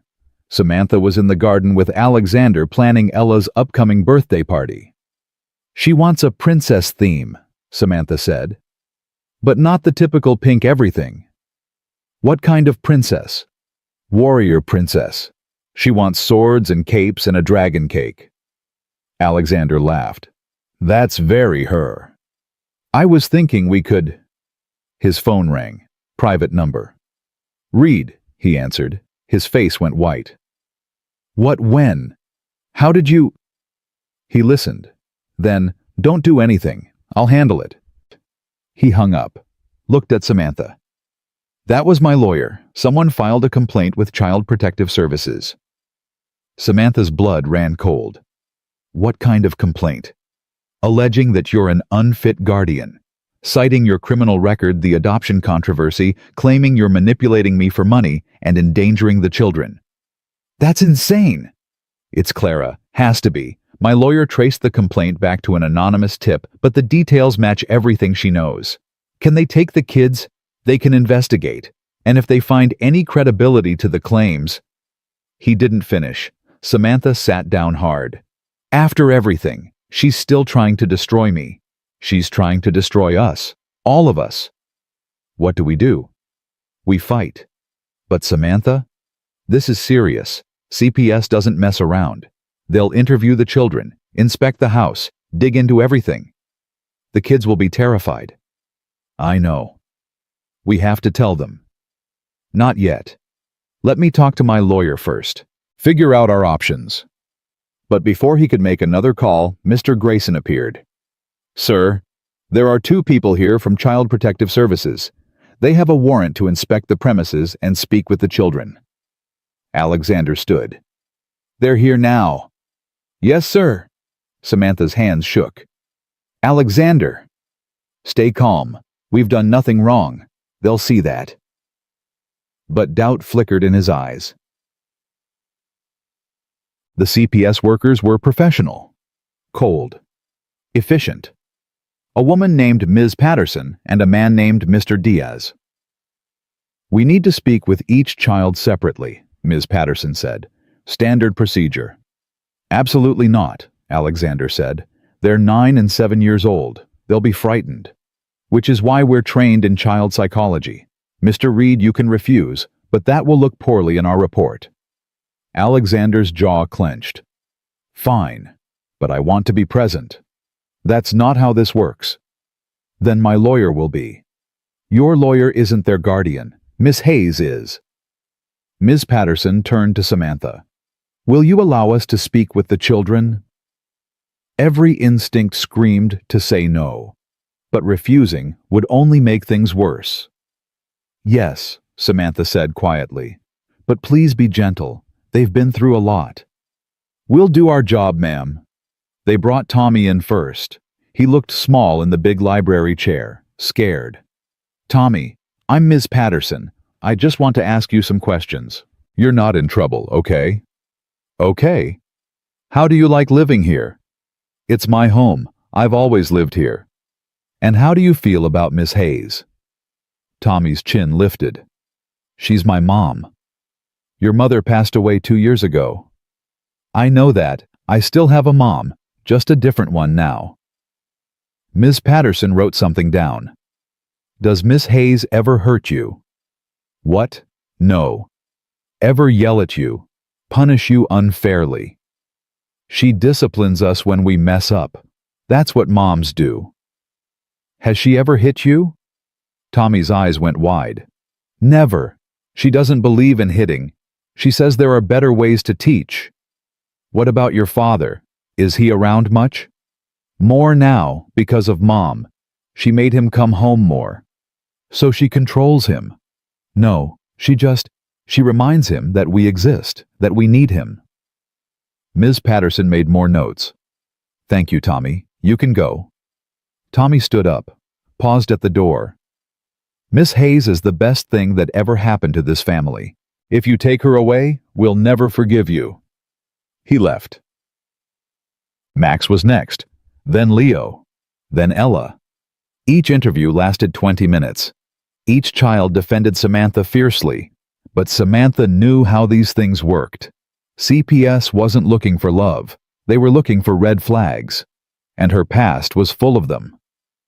After the interviews, Ms. Patterson and Mr. Diaz inspected the house, the children's rooms, the kitchen, everything. They found nothing wrong. Clean rooms, healthy food in the fridge, safe environment. But that didn't stop Ms. Patterson from saying, "We'll be filing our report within 48 hours. Until then, we recommend Miss Hayes maintain limited contact with the children." Limited contact, Alexander said. She lives here. We understand. But given the allegations are false, filed by a disgruntled former employee with an axe to grind. We still have to investigate Mr. Reed. That's our job. They left. The moment the door closed, the children ran to Samantha. "What did they ask you?" she said. "If you hurt us," Tommy said. "If you're mean," Max added. "If Dad is around," Leo said. "If you're really my mom," Ella whispered. "What did you say?" "The truth. That you're the best mom ever." Samantha pulled them close. All four. Held tight. "Whatever happens," she said, "I love you. Remember that." "They're trying to take you away," Tommy said. "Aren't they?" "They're investigating. That's all." "It's Clara," Leo said. "She did this." "We don't know." "We know," Max said fiercely. "She's evil." "She's hurt," Samantha corrected. "And hurting people hurt people." "That doesn't make it okay," Ella said. "No, it doesn't. But hating her won't help us." Alexander stood apart, phone to his ear, voice low and urgent. When he hung up, his face was grim. "My lawyer says we have a fight ahead. Clara documented everything. Photos, dates, times. She built a case over weeks. Can we win? I don't know, but we're going to try." That night, Samantha couldn't sleep. She stood in the garden, staring at stars. She heard footsteps behind her. "Mind company?" Alexander asked. "Never." He stood beside her, close but not touching. "I'm sorry," he said. "For what?" "For bringing you into this, into my world, where people like Clara exist, where every choice is scrutinized, where loving my children makes you a target. Stop. Samantha, stop apologizing for giving me a family, for giving me a home, for giving me purpose." She turned to him. "I'd do it all again, every hardship, every attack, because they're worth it. Even if you lose, even then, because I'll know I fought, I stayed, I loved them with everything I had." Alexander's eyes glistened. "How are you so strong?" "I'm not. I'm terrified, but being scared doesn't mean giving up. What if they take the kids? Then we appeal, we fight, we prove that this family is real. What if we can't prove it? Then we keep trying, until we can't anymore, and even then, we don't stop loving them." Alexander pulled her close. "I don't deserve you." "Yes, you do. You're a good man, Alexander, a good father. You just forgot for a while. But you remembered. That's what matters." They stood together under the stars, two people against the world. "Marry me," Alexander said. Samantha pulled back. "What?" "Marry me. Not someday, not eventually. Now, this week." "Alexander, we can't." "Why not? We love each other. We love those kids. We're already a family. Make it legal. Make it permanent. So Clara and everyone like her can never question it again." That's not why people get married. Isn't it? Marriage is about commitment, about standing together, about saying, this person is mine and I'm theirs, and nothing can break us. That's us. So marry me. This is crazy. Probably. But I've spent 2 years playing it safe, being cautious, protecting my heart, and I'm done. I'm all in, Samantha. The question is, are you? She looked at him. At this man who'd been a stranger 6 weeks ago, who'd become her partner, her love, her home. Yes. Yes. Yes, I'll marry you. This week. Tomorrow. Whenever. Yes. He kissed her then, deep and long and full of promise. When they pulled apart, they were both crying. We're going to win this, he said. Together. Together, she agreed. The next day they told the children. You're getting married, Ella shrieked. When? Tommy demanded. This weekend, Alexander said. That's in 3 days, Max said. We know. Small ceremony. Just us. No fuss. Leo looked at Samantha. are you going to be our mom officially? I already am, sweetheart. But yes, legally too. And we'll be a real family, Ella asked. We're already a real family, Samantha said. Marriage just makes the paperwork match reality. The kids erupted, jumping, screaming, celebrating. Rosa appeared with sparkling cider. I heard the news. Congratulations. How did you? Staff knows everything, Miss Hayes. Or should I say, future Mrs. Reed. Samantha laughed. Just Samantha is fine. Nonsense. You're marrying into this family. You're Mrs. Reed now. Mr. Grayson appeared next. Sir, the florist called, and the caterer, and the minister. Alexander blinked. I haven't called anyone yet. I took the liberty. Small ceremony, you said. 50 guests. 50, I said just us. Sir, with respect, you're a Reed. Just us means 50 minimum. I've prepared the guest list. He handed over a tablet. Alexander scrolled. Half these people I barely know. They're important connections. It would be rude not to invite them. Grayson. Trust me, sir. I've been planning Reed family events for 20 years. I know what I'm doing. Alexander looked at Samantha, helpless. She laughed. Let him do it. We'll just show up and say I do. That's the spirit, ma'am. Mr. Grayson said, actually smiling. The house erupted into wedding chaos. Florists arrived. Caterers, planners, seamstresses for dress fittings. Within hours, the mansion was transformed. 2 days before the wedding, the CPS report came. Alexander read it first. His face went pale. What does it say? Samantha asked. They're recommending supervised visitation only, pending further investigation. Her world tilted. They're taking the kids, not taking, restricting your access, until they complete a full background check and psychological evaluation. How long will that take? 6 months, maybe more. 6 months. Of only seeing the children with supervision, of being treated like a criminal in her own home. I can't do that, Samantha whispered. You have to. If you fight it, they'll make it worse. So I just accept it. Let them control my life. For now, until we can prove them wrong. Samantha sank into a chair. This is Clara's dream. She's winning. No, she's not. Because we're still getting married, still building this family. She can't take that away. Can't she? What kind of family is it if I can only see my kids with a social worker watching? A family that fights, a family that survives, a family that doesn't quit. Tommy appeared in the doorway. He'd been listening. We're not letting them do this, he said. Tommy, it's complicated. I don't care. I'm 9, not stupid. They're saying you're dangerous. That's a lie. Max and Leo appeared behind him. We'll tell them, Max said. We already did, Leo added. They didn't listen. Then we make them listen, Tommy said. Mom, do you trust us?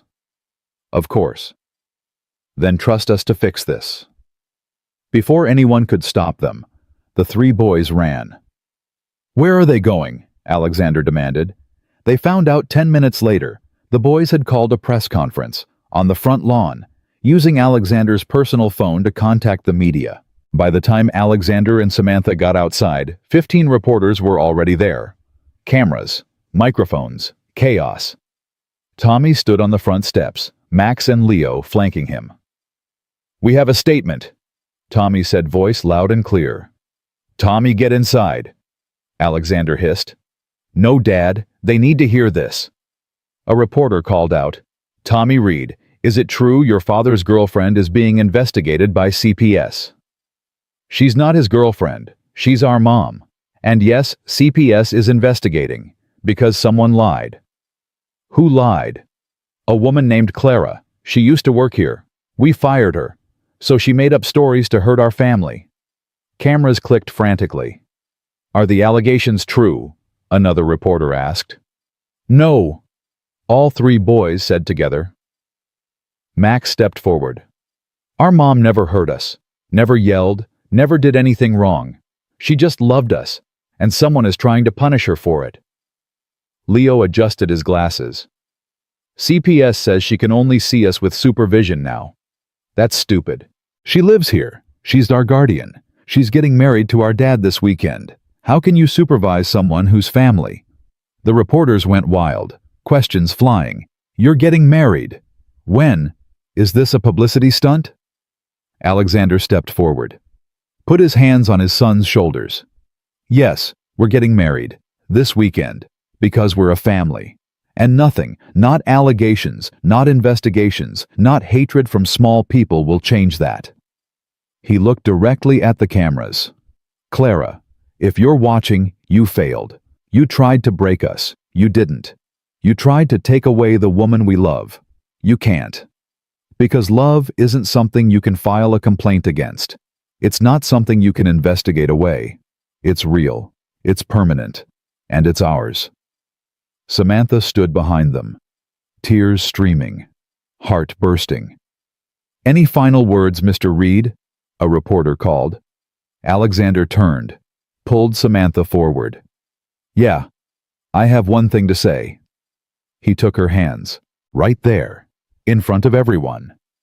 Samantha Hayes, I was going to wait until the wedding, but I can't, not another minute.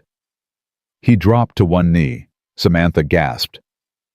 You walked into my life 6 weeks ago, a stranger with worn shoes and a daughter to feed.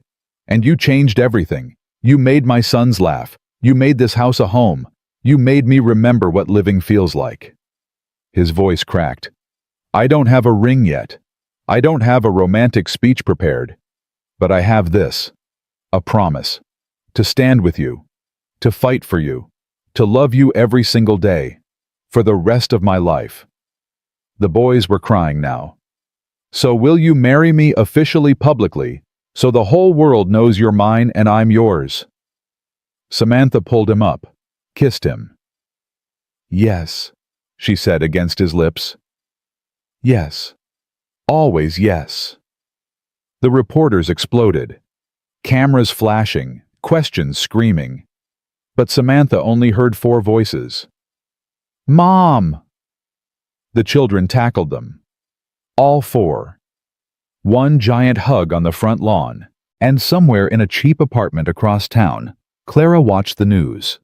Watched them together. Happy. Winning.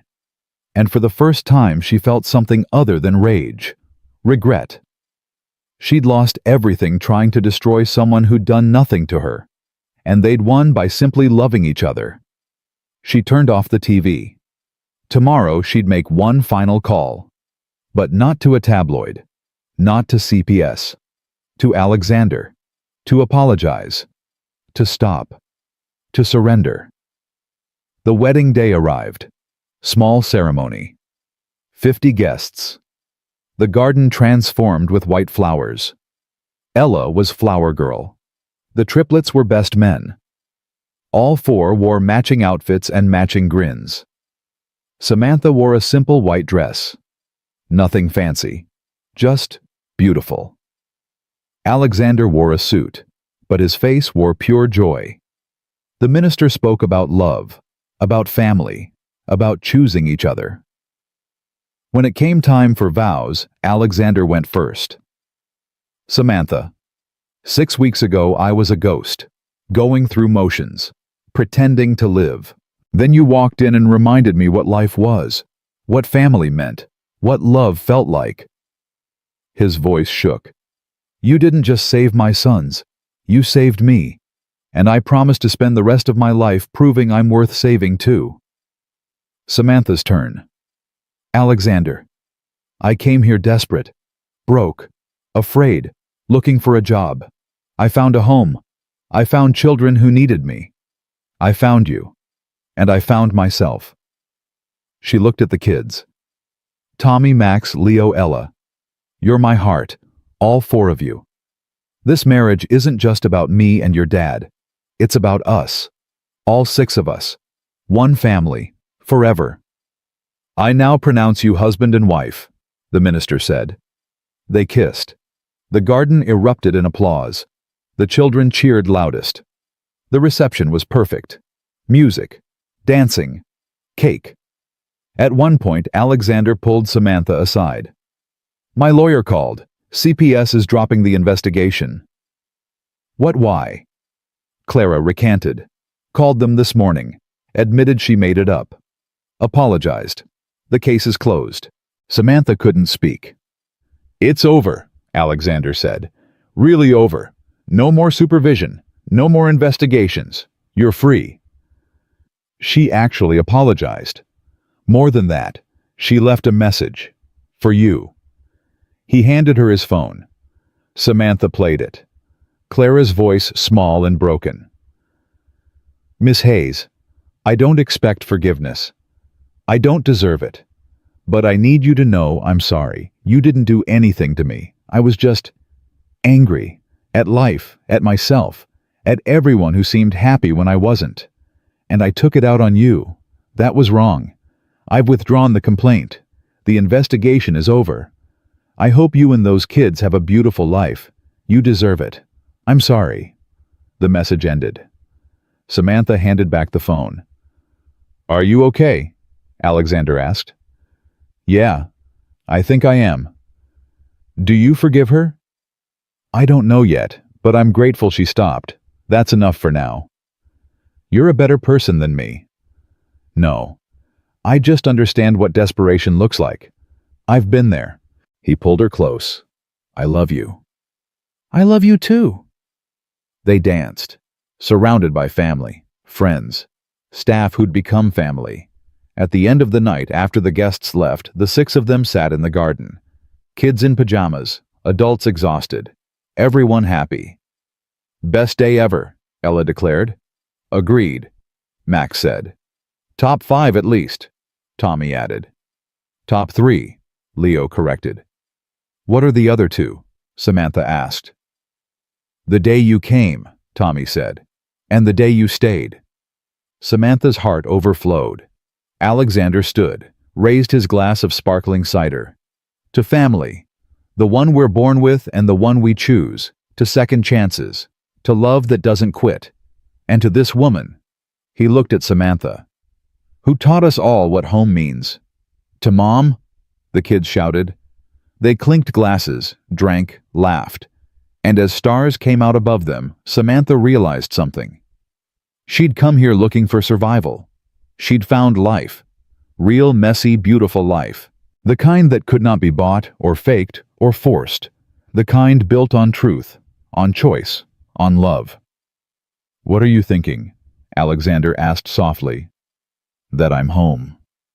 "You are." "That I'm loved." "You are." "That I'm exactly where I'm supposed to be." "You are." She leaned against him, watched the children play. Tommy was teaching Ella some kind of handshake. Max was showing Leo a magic trick. They were being kids, safe, happy, free. "Thank you," Samantha whispered. "For what?" "For seeing me, when I was invisible to everyone else." "You were never invisible. You were just waiting to be found. And you found me. We found each other." Ella ran over, climbed into Samantha's lap. "Mommy, tell us a story." "What kind of story?" "A happy one. With a happy ending." Samantha kissed her head. "Once upon a time there was a woman who thought she was alone. She had a daughter she loved more than anything, but she was tired, scared, running out of hope."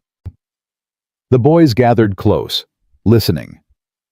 Then one day she walked through gates she never thought she'd enter, met 3 boys who tested her, a man who doubted her, a house full of people who judged her. "That's not very happy so far," Max said. "Wait for it." Samantha smiled. "Because here's the thing about the woman. She didn't quit. She didn't run. She stayed. Even when it was hard. Even when she was scared. Even when everyone told her to leave." "Why?" Leo asked. "Because she saw something no one else did. She saw family, not in blood or money or rules, but in laughter, in tears, in midnight conversations, and messy pancakes and shared pain." And then what happened? Ella asked. Then the boys started to trust her. The man started to see her. The house started to feel like home. And the woman realized something important. What? Tommy asked. That home isn't a place. It's people. It's love. It's showing up every single day and saying, I'm here, I'm staying, you're mine. And they lived happily ever after, Ella pressed. Not perfect. Perfect is boring. But happy. Really, truly happy. Because they chose each other. And that made all the difference. The children smiled. Satisfied. Alexander kissed Samantha's temple. Good story. It's our story. Best one ever told. They sat together until the kids fell asleep, one by one, curled up on blankets under stars. Alexander carried each child to bed. Samantha tucked them in. When the house was finally quiet, they stood in the doorway of the children's room. We did it, Alexander whispered. We survived. More than survived. We won.